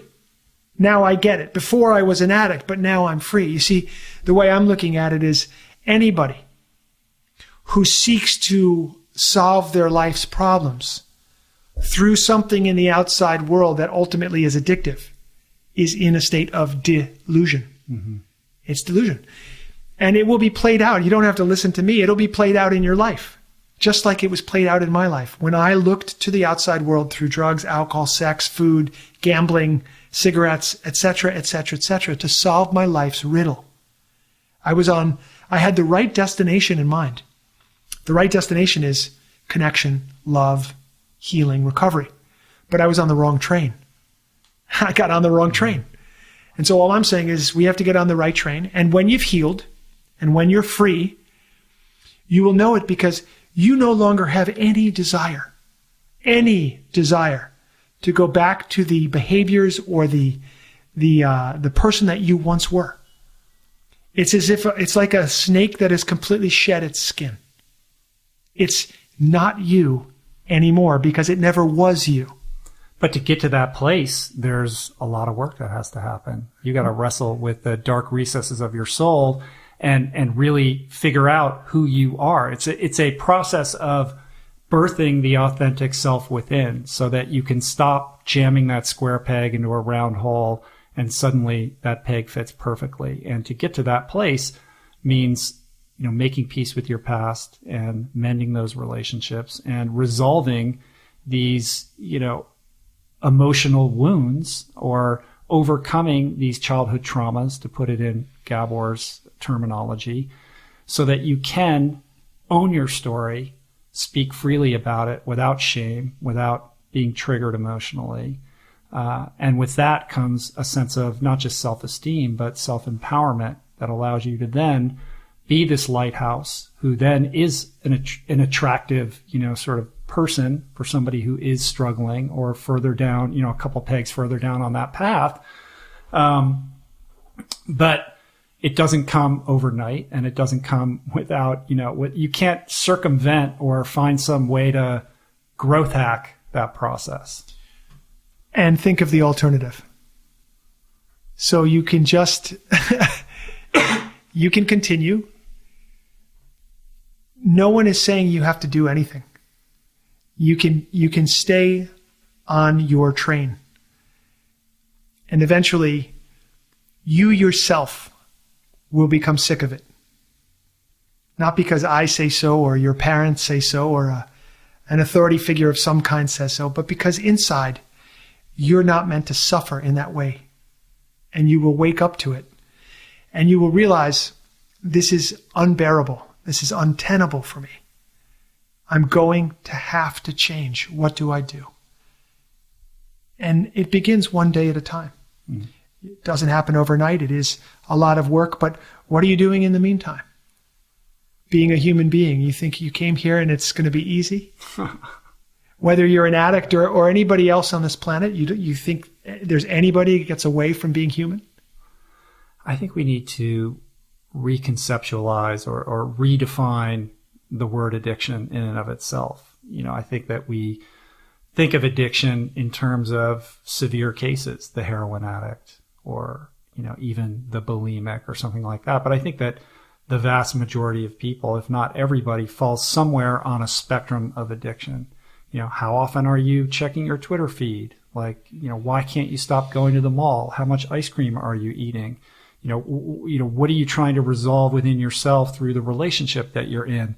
Anything outside of yourself can be used as a vehicle for treating your emotional, mental and spiritual state. And to the extent that you are doing that on even a very rudimentary level, there is an element, a kernel, a seed that is inherently addictive that can be redressed. Even if it's mild, it is there. Yes. There's no question that for me, this is a part of the human condition. And it may manifest itself in a variety of different ways and levels in different people. But at the end of the day, when you close the door and it's just you, you know now. Here are the things I need to work on. Here are the things that are hard for me. Here are the pains I'm feeling.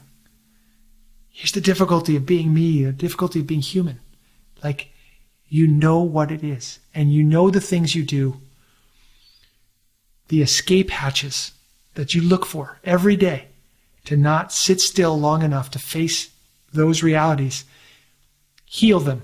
Well, first of all, you installed them, so you know where they are, right? They're in there somewhere. Maybe nobody else does, but you know where they are. Yeah. And the problem is, the two of the biggest addictions right now are the addiction to having, the addiction to doing. And you have to do to have. So how can we convince people that actually the solution is to stop looking for escape hatches and to sit still long enough to develop a real and true relationship with yourself, a real and true comfort with yourself. Mm-hmm. You can look for addiction and an outlet. You can look for an escape hatch in anything. You know it full well with athletics, and you can go there. I've seen people use yoga as a full-blown way of avoiding themselves. Mm-hmm. So we will be brought to stillness. And when we get there, it's a incredible day because we're like, wow, I'm contented just to be sitting still with myself. That's enough.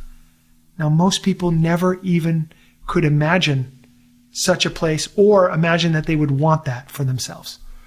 Not only that, it's becoming more difficult because we're never bored anymore because we all have a phone in our hands. So standing in a line or, wherever you may find yourself, you can always stimulate your brain. And so you never have to just be with yourself ever. Yes. Well, this is the importance, especially in this day and age of taking immersive experiences. So you have to, and I'm as susceptible to this as everybody. I'm just a human being. So I have an iPhone. I get it. I get the pull. And in order for me to really unplug and get away from it, for me it requires, I break set. I break the routine. And I do it throughout the year as often as I can to continually bring my nervous system back to rest, to continually stop myself from pretending like there's something out there that's going to save me. Mm-hmm. And the more I do that, the more relaxed I feel, the happier I feel, the more energy I feel, the more effective I feel. And I realize in having just gotten to as far as I've gotten, and I realize how much further there is yet to go, but I also realize, wow, even in the little progress I've made this last 25 years, there's untapped joy to be had in quiet that I've only just begun to explore. And I'm so excited for the rest of the time I get to experience that. I have an intellectual appreciation for that. But as they say, this idea that something outside of ourselves is the mana that is going to solve our problems, understanding that not to be the case. And yet, the persistence of that illusion is astonishing, as they would say. And it's so difficult to constantly remind yourself that that is not the answer, on a moment-to-moment basis. And that's the practice.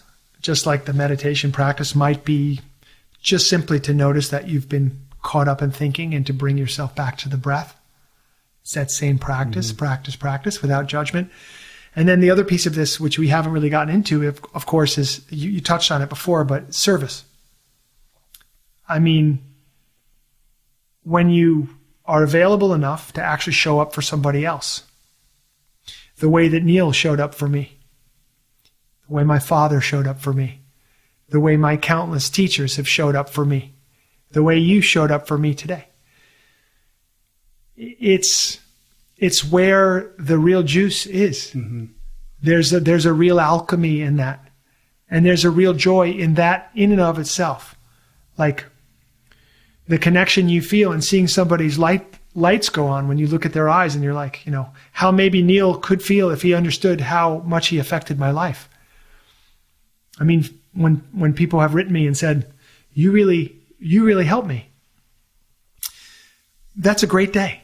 Yeah, there's nothing better than that. And there's not going to be a university-led scientific study that will establish that being of service is going to improve your life or make you a happier person. But there is no more indelible truth in the universe. It's why every billionaire becomes a philanthropist. And it is, in my experience, the most joy that I've ever had the privilege to inhabit has been when I can get out of myself and my small world and invest myself in somebody else. And, the podcast is part of that. Like, the podcast is not about me. The podcast is about celebrating people that I respect.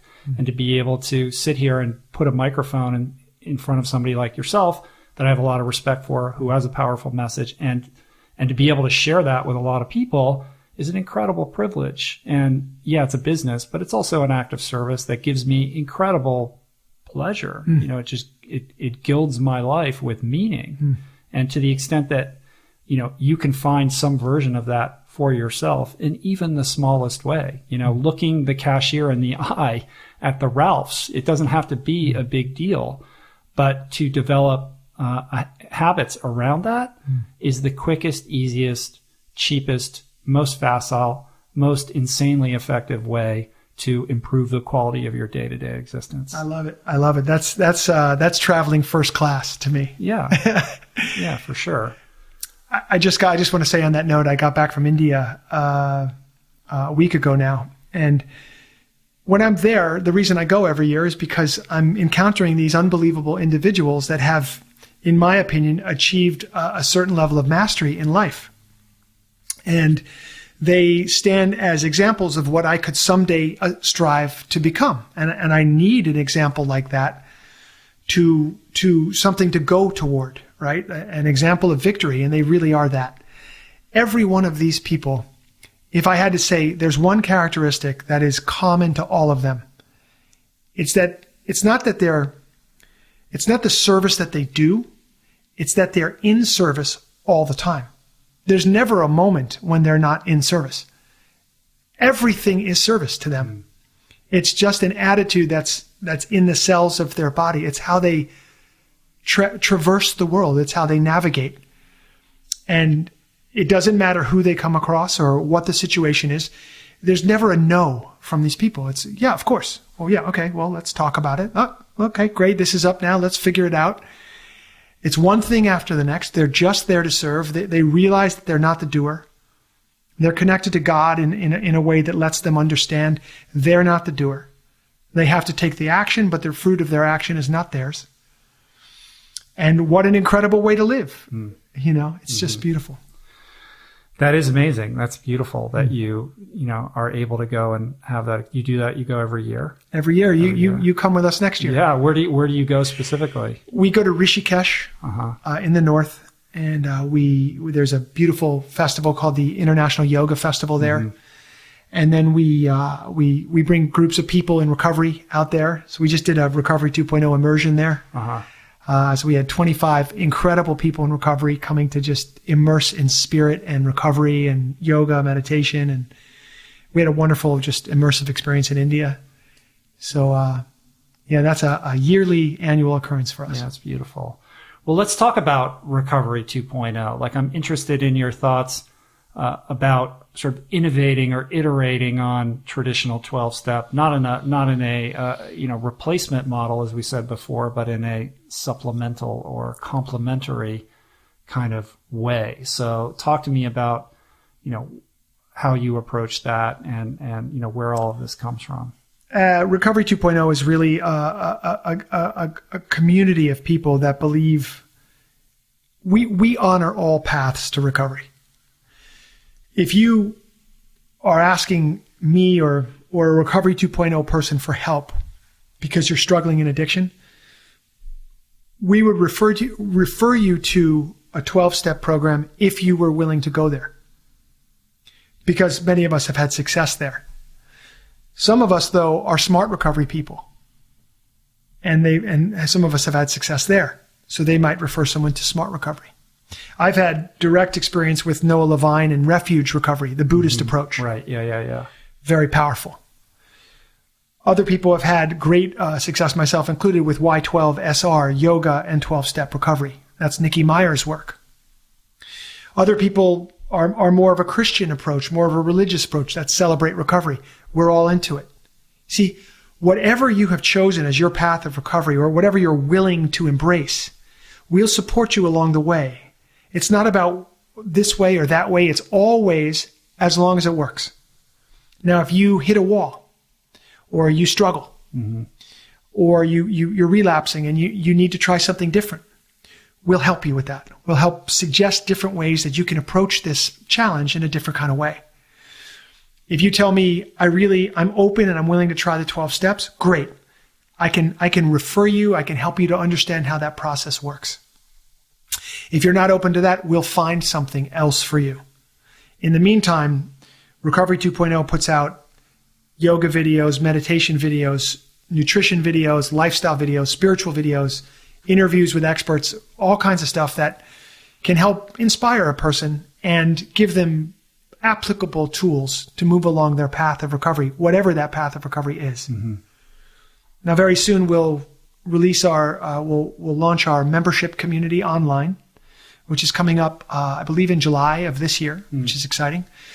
And that will be a place where we can serve the needs of people in recovery and their families and people who work in the field every day. There'll be live streams every single week from experts. There'll be different community engagement things you can get involved in each week, an entire library of teachings that you can look at will, different suggestions for books and podcasts that you can get into, all kinds of teachings and wonderful lessons that will help a person to grow their spiritual life, to grow their physical life, to grow their mental and emotional life as well. Yeah, it's beautiful. So, you know, an online virtual community of people, but also, you know, in-person events. I know you guys do retreats and, you know, we do trainings, Kripalu and, you know, SLN and all these places like that. Yeah, we do workshops throughout the year. We do a variety of retreats. We do immersions, so spiritual immersions. And then we do, coming up soon, we're going to be doing our Recovery 2.0 training program, where we start to train people to do the work that we're doing so they can go out and help folks in this kind of way. Right. But a key, you know, kind of cornerstone aspect of all of this is yoga and meditation, right? Yoga and meditation, in my opinion, it just is going to make your life sweeter and your recovery stronger. Mainly because if we can agree that addiction is disconnection, yoga is all about union. If we can agree, that's the definition of the word itself. Literally. And it really is. Yoga delivers you, you know, to the state of oneness, to the state of union. And so we also can look at addiction as a sense of lack, and yoga brings you back to a state of wholeness. Addiction is a state of dis-ease. Yoga delivers ease to the mind and body. So it's so complementary to life as a human being, and particularly for people who struggle with addiction, it helps you to rebalance and rebuild your nervous system, rebalance the endocrine system, strengthen the body, calm the mind, reconnect you spiritually with yourself, your higher self.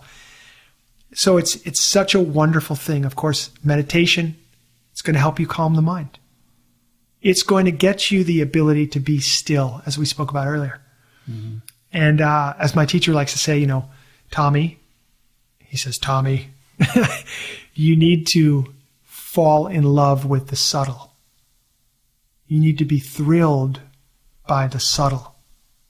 And as an addict who was always looking for impact, who was always looking for anything but subtle. Subtle, like where the fireworks. Right. And so what I've learned experientially is I have truly fallen in love with the subtle. Who is your teacher? Guru Prem. My teacher is Guru Prem. Cool. He lives here in LA. He is an amazing man, and he's given me endless gifts on this path of discovery, as he would call it. And among those gifts has been the ability to use my breath for all the breath can do, and also to enter a meditative state and yoga and all these teachings. So this is key. Nobody's required to do yoga who doesn't want to do yoga, but I say to people in recovery, you always want to be a scientist for yourself. Explore. Try. You can give it a try. If you don't like it, then at least you had an experience with it. You can say, this wasn't for me. But you want to not get into that writing things off without having direct experience. Yeah, I agree with that. I mean, my introduction to yoga was right after I got out of rehab. And it was like, I felt like I was home. Like I needed new friends. I needed a new community of people, like a healthier crowd. And it definitely served that. But it was like, I don't know what to do with my time anymore if I'm not going out at night.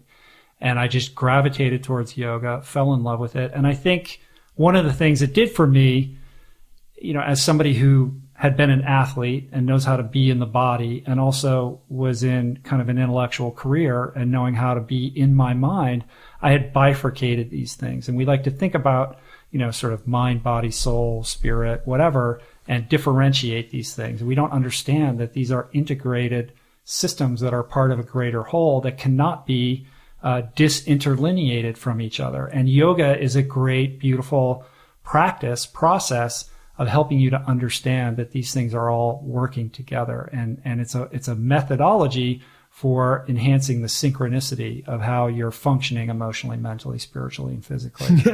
I love it, Rich. And this goes all the way back to the beginning of our conversation, talking about how addiction hits us on 4 levels: mind, body, spirit, and time.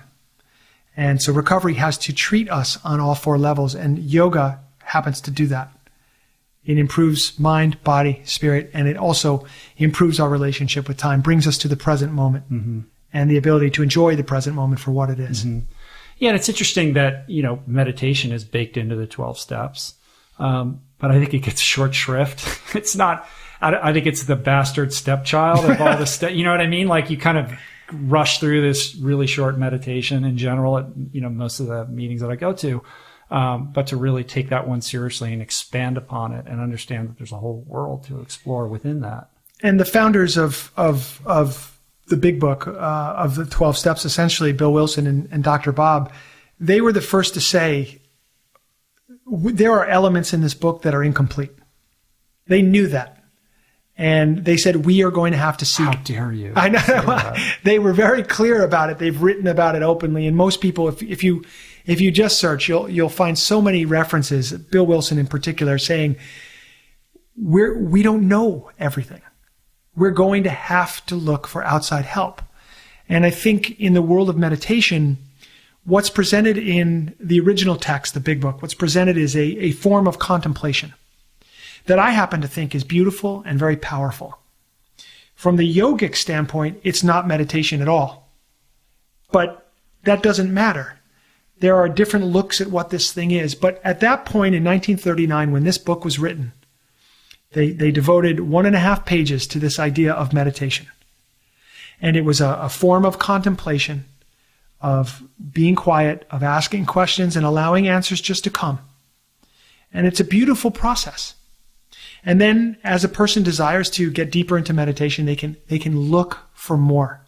It's actually prescient that in the 1930s, these two guys, had the foresight to put meditation into this book. It's not like people in the United States were meditating in the 1930s. I mean, I'm sure there are people that were, but it wasn't a thing.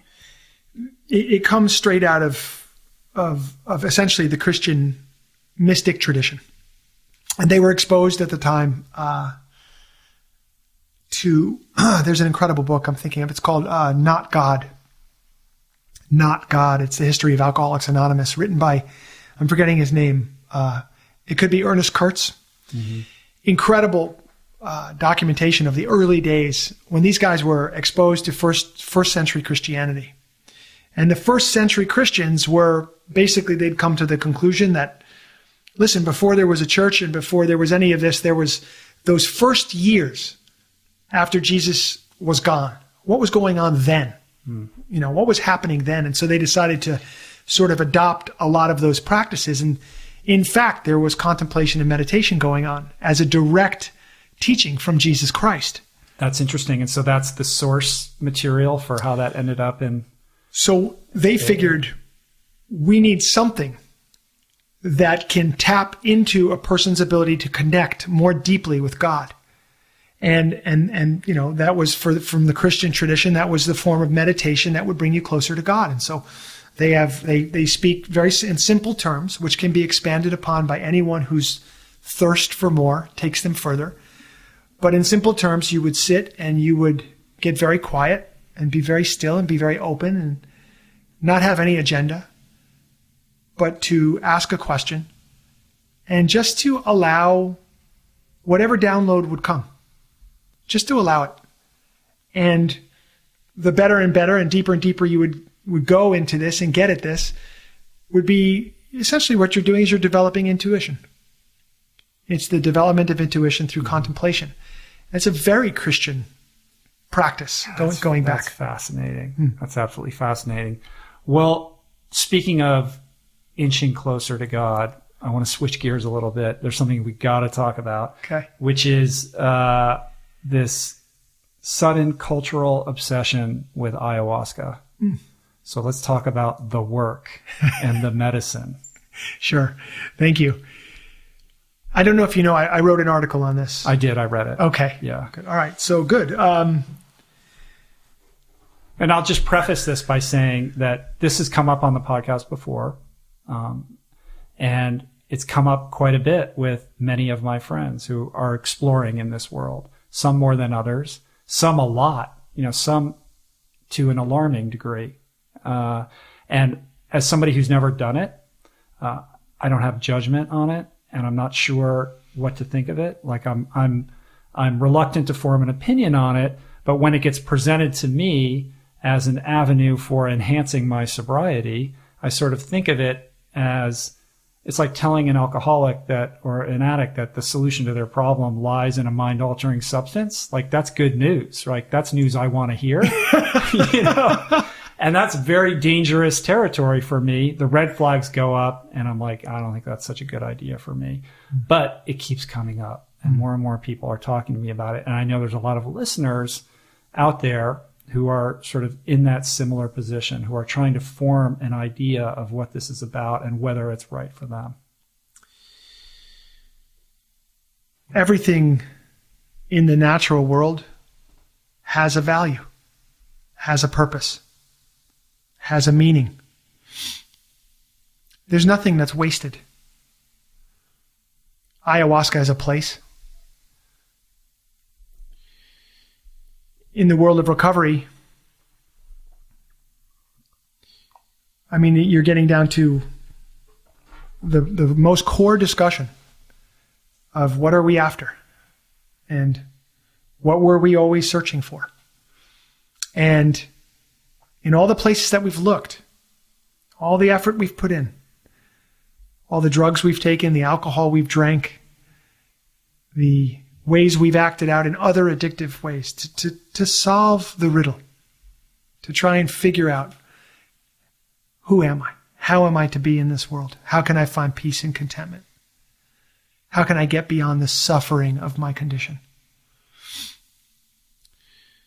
These are the questions. As long as we depend upon any experience in the outside world, it will own us. We will never find the peace we're looking for. Ayahuasca as a catalyst for a person's spiritual development is possible. Show you something. Give you a glimpse of something. Understand I'm not coming from direct experience. I have no experience with it, so I can't speak from direct experience. I've taken an unbelievable amount of psychedelics of a variety of kinds, but not ayahuasca. People come to me all the time. I'm thinking about doing ayahuasca in recovery. What do you think? I say, well, why do you want to take it? The answer is because there's something about my reality that I cannot currently accept.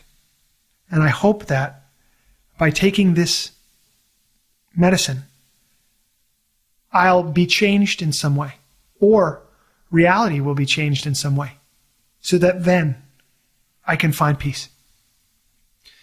That's pretty much the answer for everybody. I'm suffering, I'm unhappy, and I don't know how to get through it. So I've tried. Or the potential to shift your perspective on your reality by opening a certain window that is not available to you without altering your way, altering yourself in that way. Yeah. So again, there's a reason and a purpose for everything in the natural world. I'll tell you why there's two reasons why I don't take ayahuasca or have no interest in it. One is because I found what I was looking for. And that's probably the most important thing to understand, because the way I found it was through the work of yoga and meditation, going inside. You could say, well, Tommy, didn't you take lots of psychedelics back in the day? Yes, that's true. Didn't those psychedelics bring anything positive to your life? Oh, absolutely. They absolutely did. They gave me a glimpse. I couldn't integrate that glimpse at the time. It didn't help me recover from the addicted state in which I was, but it gave me a glimpse of something meaningful and something hopeful that maybe someday I could touch upon that some other way. That's hopeful. At that time in my life, that's what I had available to me. So I don't regret it. As a person who understands addiction and who's been in recovery for 25 years, even if I hadn't found what I was looking for, here's the other reason why I wouldn't do ayahuasca. I understand my mind. I've been looking at it a long time. I've paid very close attention to it, particularly over the last 15 years. My mind works in such a way that when I have an experience that is pleasing or helpful, I'm thinking about doing it again. I've never had a pleasing or helpful experience that I didn't think about doing again in my life. There was never a one-off. I love that. It was incredible. I'm never doing that again. I can see where this is going. That's not how I work. Yeah. The reason I don't or wouldn't even consider for me, and why I would advocate for most people in recovery against ayahuasca, is because it will begin a certain kind of thought process that I think is detrimental to the makeup of people who have struggled with addiction. And I know for me, I have no desire to start that thought process. Mm-hmm. I don't want to get that beast going. The way that I live my life, the practices that I have, the teachings that I've been privy to are enough for me. I have really good days, and sometimes I have hard, challenging days. But on those hard, challenging days, it's never, this shouldn't be the way it is. I know that I'm having a hard, challenging day because I have to learn something. And if I wasn't challenged, I wouldn't learn it. Mm-hmm. If I then go out into the world and I seek a medicine to fix me for my hard, challenging day, for me, I feel like that's saying to the universe, this should be other than what it is. I shouldn't be feeling this hardship, this pain, this suffering, this grief. That's for me. Now I'll try to put myself in someone else's shoes. Imagine you haven't found what you're looking for. You're on a path of recovery. You're not taking drugs and alcohol anymore, but you're unhappy, really unhappy. You're miserable. Maybe you've just experienced a divorce You could be a man or a woman. Maybe you've lost somebody dear to you. Maybe you're in a codependent relationship and you feel like it's killing you and you don't know how to get out. Maybe you're stuck in another form of addiction like gambling or cigarette smoking or overeating. Maybe you're really heavy and you despise your body and you feel negatively about yourself. And yet, here you are. Maybe you've come through the 12 steps and you've gotten rid of the drugs and alcohol, but you're miserable in your life on this path of recovery. And you wonder, wasn't there something more? So that's the person who hears about ayahuasca that all of a sudden starts thinking, well, maybe there is something more. That's the thing that I've been looking for, or that's the thing that is going to solve this problem. Exactly. Now, I can't sit here and say nobody should do this medicine. That's ridiculous. I bet there are many people who have benefited from it. And I bet there are other people who have gotten hurt from it. To me, as a person in recovery, the question I'm asking myself is, what is missing from my life? What misunderstanding do I have that is bringing me to this place of pain and suffering? I know that the way I perceive the world and the experiences that I have in the world are based upon my level of consciousness at this moment. A person might say, if I take ayahuasca, maybe I can bounce myself out of this level of consciousness and feel something else.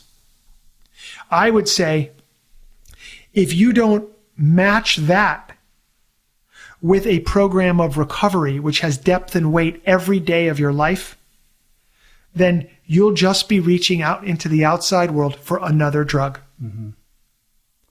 It's going to be every Tuesday. Or then it'll be just simply in the back of your mind as, maybe I could do that again someday. Or maybe some other thing will come along someday. Or, and maybe this is the case for someone, I'm not saying this is not the case. Maybe there's someone who took it, got to see what they needed to see, and then got onto a path of recovery and started to do the sustainable work of healing. But I would caution anybody against thinking that by taking a substance of any kind, that it can be the solution that brings you closer to God. I think that is a total illusion and delusion. Mm-hmm. And I think the work of being human is 24 hours a day, one day at a time.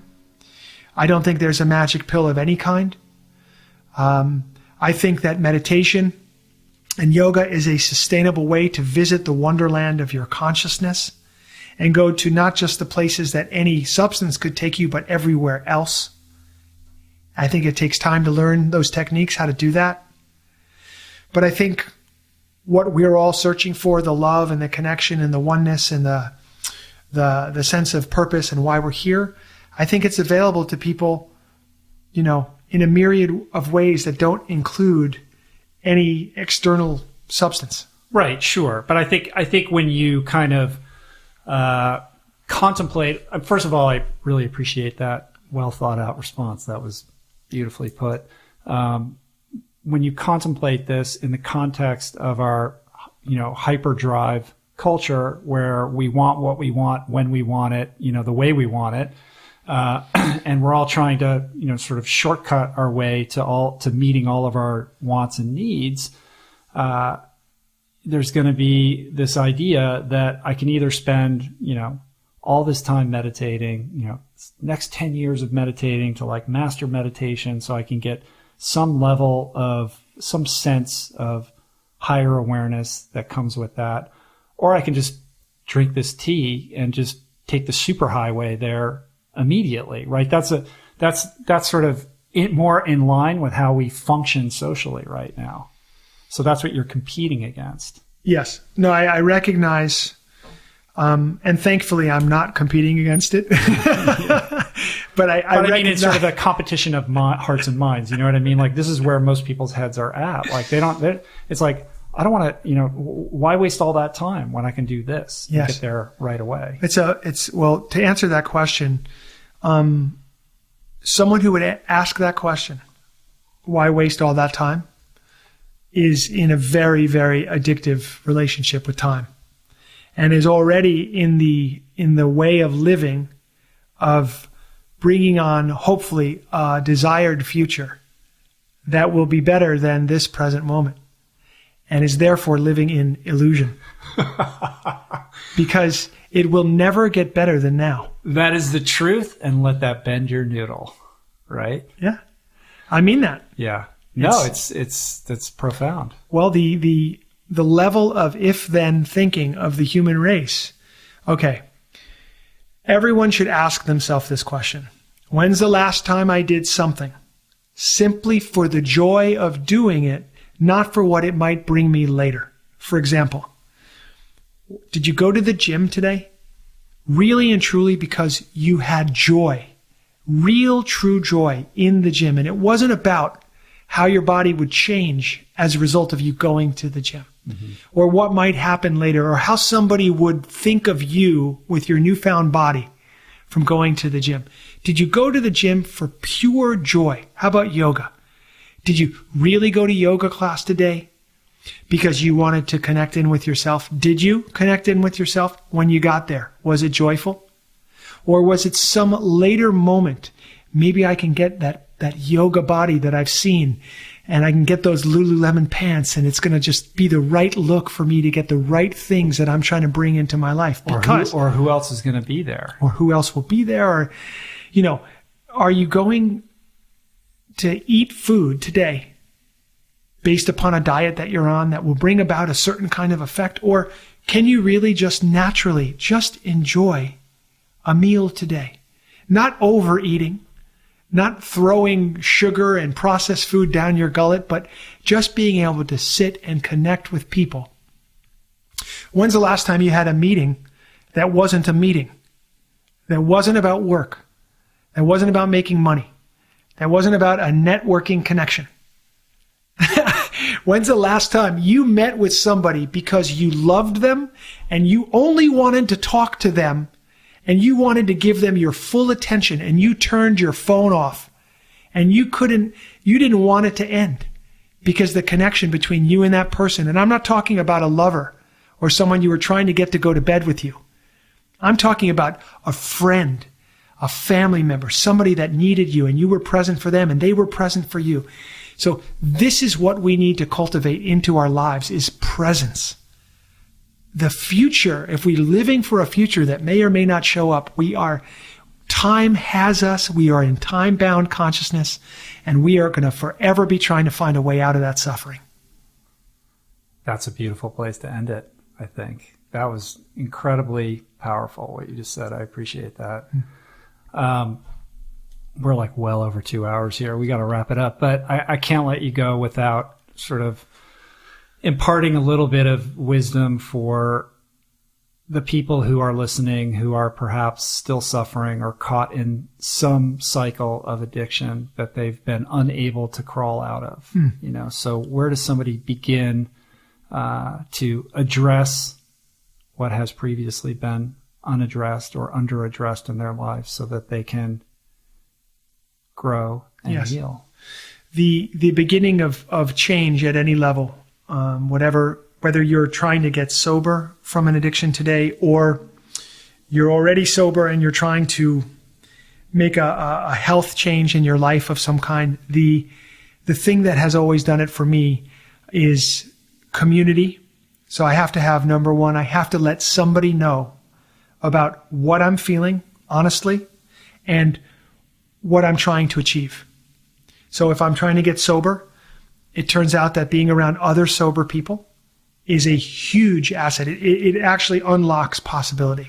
So the first thing I'd say is, whatever you're trying to change, don't be alone with it. That's number one. If you continually try to keep it to yourself, whether you're ashamed of yourself, which, by the way, you shouldn't be, because we've all been through it, or there's some other reason that you're keeping this to yourself, let that go, drop it, find somebody trusted in your life, or step into a community of people who are doing this kind of work and tell them the truth.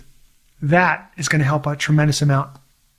Next thing is, aside from the community, you can begin to adopt any of the many, many pathways to greater health and healing that exist. For example, if you're trying to get sober, check into one of the 12-step programs. If you're absolutely positively unwilling to go to a 12-step program, would you consider working one-on-one with a therapist? If you're absolutely unwilling to do that, would you consider some alternative path? Maybe it's refuge recovery, as we spoke earlier, or celebrate recovery if you're a religious person. Or if you're an atheist, maybe, pursuing some other form of recovery, but that brings you into community with people who are walking along a pathway. So that those are the two things. You need a path and a community of support. And if you're willing to go after those things, you can beat whatever it is that you're facing. You can overcome any addiction, and you can heal. And on the other side of that is joy, and amazing purpose, and an incredible opportunity to be the version of you that you desire yourself to be. So I strongly wish that for you.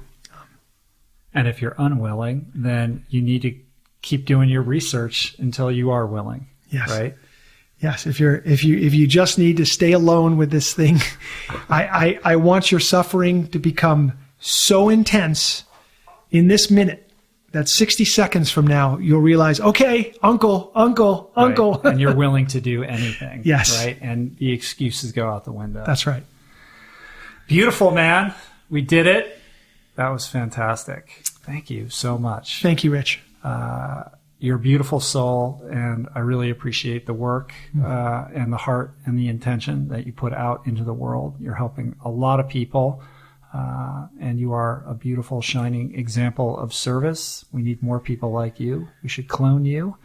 But the community that you built, I guess, is the closest thing to cloning you, right? And so for people that are listening, what you sort of omitted from your beautiful speech is that they can find resources and help in the Recovery 2.0 community. So yes. Check that out. It's the website for that is Recovery 2. How does it spell out? Yeah, the best thing to do, because when we launch our membership community, it'll be a different URL, but just Google Recovery 2.0. Right. And your website is TommyRosen.com. Yes. You can learn more about him and pick up his book, Recovery 2.0. And I'm excited to see where you take all of this, man. Where are you doing any events coming up that you want to announce? So it's all on your website. It's all on the website. There's so much coming, so many opportunities, and if you want to explore this recovery thing, just come find me, come give me a hug. I'll be looking for you, and we'll get into it. Or maybe I'll see you walking down the street in Venice. That's it. Yeah. Awesome, man. Well, come and talk to me again sometime. This was really fantastic. Thank you, Rich, so much. It, man. All right, take care. All right. Peace.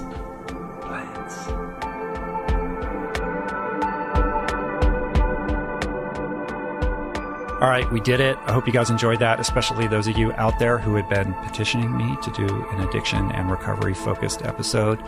And if today's episode resonated with you, if you're somebody out there who is currently struggling with drugs and alcohol, I just want to say this. If you don't want to, you never have to use or drink again. So please reach out for help. Don't wait. Extend yourself. Get out of your rut. Ask for help. I know it's hard, especially when you're caught in that dark, lonely place, that prison, that cycle of addiction. But I'm telling you, it can literally be the difference between living and dying. It saved my life here in Portland 19 years ago, and I assure you that it can save yours as well. I also want to thank all of you guys out there who shared your favorite episode of the podcast to honor our 300th episode with the hashtag RRP300. We picked the winners, 5 men and 5 women, who are going to get signed copies of Finding Ultra. And Jason Camiolo, my engineer, should be in touch with you about that. So congratulations, and I look forward to doing another contest again. That was super fun. If you're looking to get more plant-based meals into your daily routine, but you're too busy or you're not quite sure how to do it, we have a great new product for you, our Plant Power Meal Planner.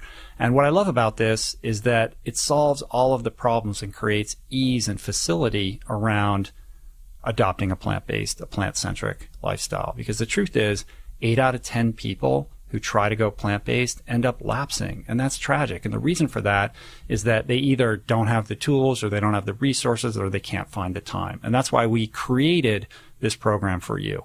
It's essentially thousands of plant-based recipes right at your fingertips, unlimited meal plans, grocery lists. In fact, we even have grocery delivery in 22 metropolitan areas via Instacart. Everything is totally personalized and customized based on your goals and your food preferences, your allergies, your time constraints. We have amazing customer support from a team of experts. We're getting amazing feedback. Basically, people are really loving it. And what's great is that it solves that problem. You don't have to lapse, or you don't have to enter this from a place of confusion or unknowing. It basically provides you with this incredibly robust toolkit to make eating plant-based super facile. So check it out by going to meals.richroll.com or clicking on Meal Planner on my website. For those of you who are interested in my daily training and preparation for the Ödelo World Championships, Swim Run World Championships, coming up pretty soon at this point, early September in Sweden. You can follow me on Instagram. I'm at Rich Roll there, as well as on Strava, where I'm sharing my daily workouts, especially on Instagram stories. I kind of go behind the scenes and tell you what I'm doing every day. So check that out. And if you would like to support this show and my work, share it with your friends and on social media. That's a great way to do it. Leave a review on Apple Podcasts, iTunes. Click that subscribe button. And also, you can support my work financially on Patreon. And thank you. Big love to everybody who has done that. I really appreciate it. Also, I should mention that every week I send out a free newsletter. It's called Roll Call. It goes out every Thursday. It's essentially 5 or 6 things that I've come across over the course of the week, generally articles, podcasts, a documentary, a video, or a product or two, things I've enjoyed, things that have inspired me, things that I've found useful and informative. No spam, no affiliate links. I'm not trying to sell you anything, just good stuff. So if that sounds interesting to you, you can subscribe on my website by just entering your email, and look forward to receiving that in your inbox every Thursday. And while you're at richroll.com, we also have signed copies of our books, Finding Ultra, The Plant Power Way, This Cheese is Nuts. We have Plant Power t-shirts and all kinds of cool plant power oriented swag and merch. I want to thank today's sponsors, Boll & Branch, the first honest and transparent bedding company that only uses sustainable and responsible methods of sourcing and manufacturing. Go to bollandbranch.com today for $50 off your first set of sheets by typing in the promo code RichRoll. And of course, Harry's, a superior shave at an affordable price. Friends of the Rich Roll podcast can visit harrys.com/roll to redeem your free trial set, which comes with a razor, 5-blade cartridge, shaving gel, and post-shave gel. All you pay is shipping. I want to thank everybody who helped put on the show today. Jason Camiolo for audio engineering and production, and help with the show notes, and also help with outreach with respect to the winners of the RRP 300 contest. Sean Patterson for all his talents and artistry on the graphics, and theme music, as always, by Anna Lemma. Thanks for the love, you guys. Thanks for your attention. And I appreciate you guys more than you'll ever know. And I'll see you back here soon. Peace. Plants.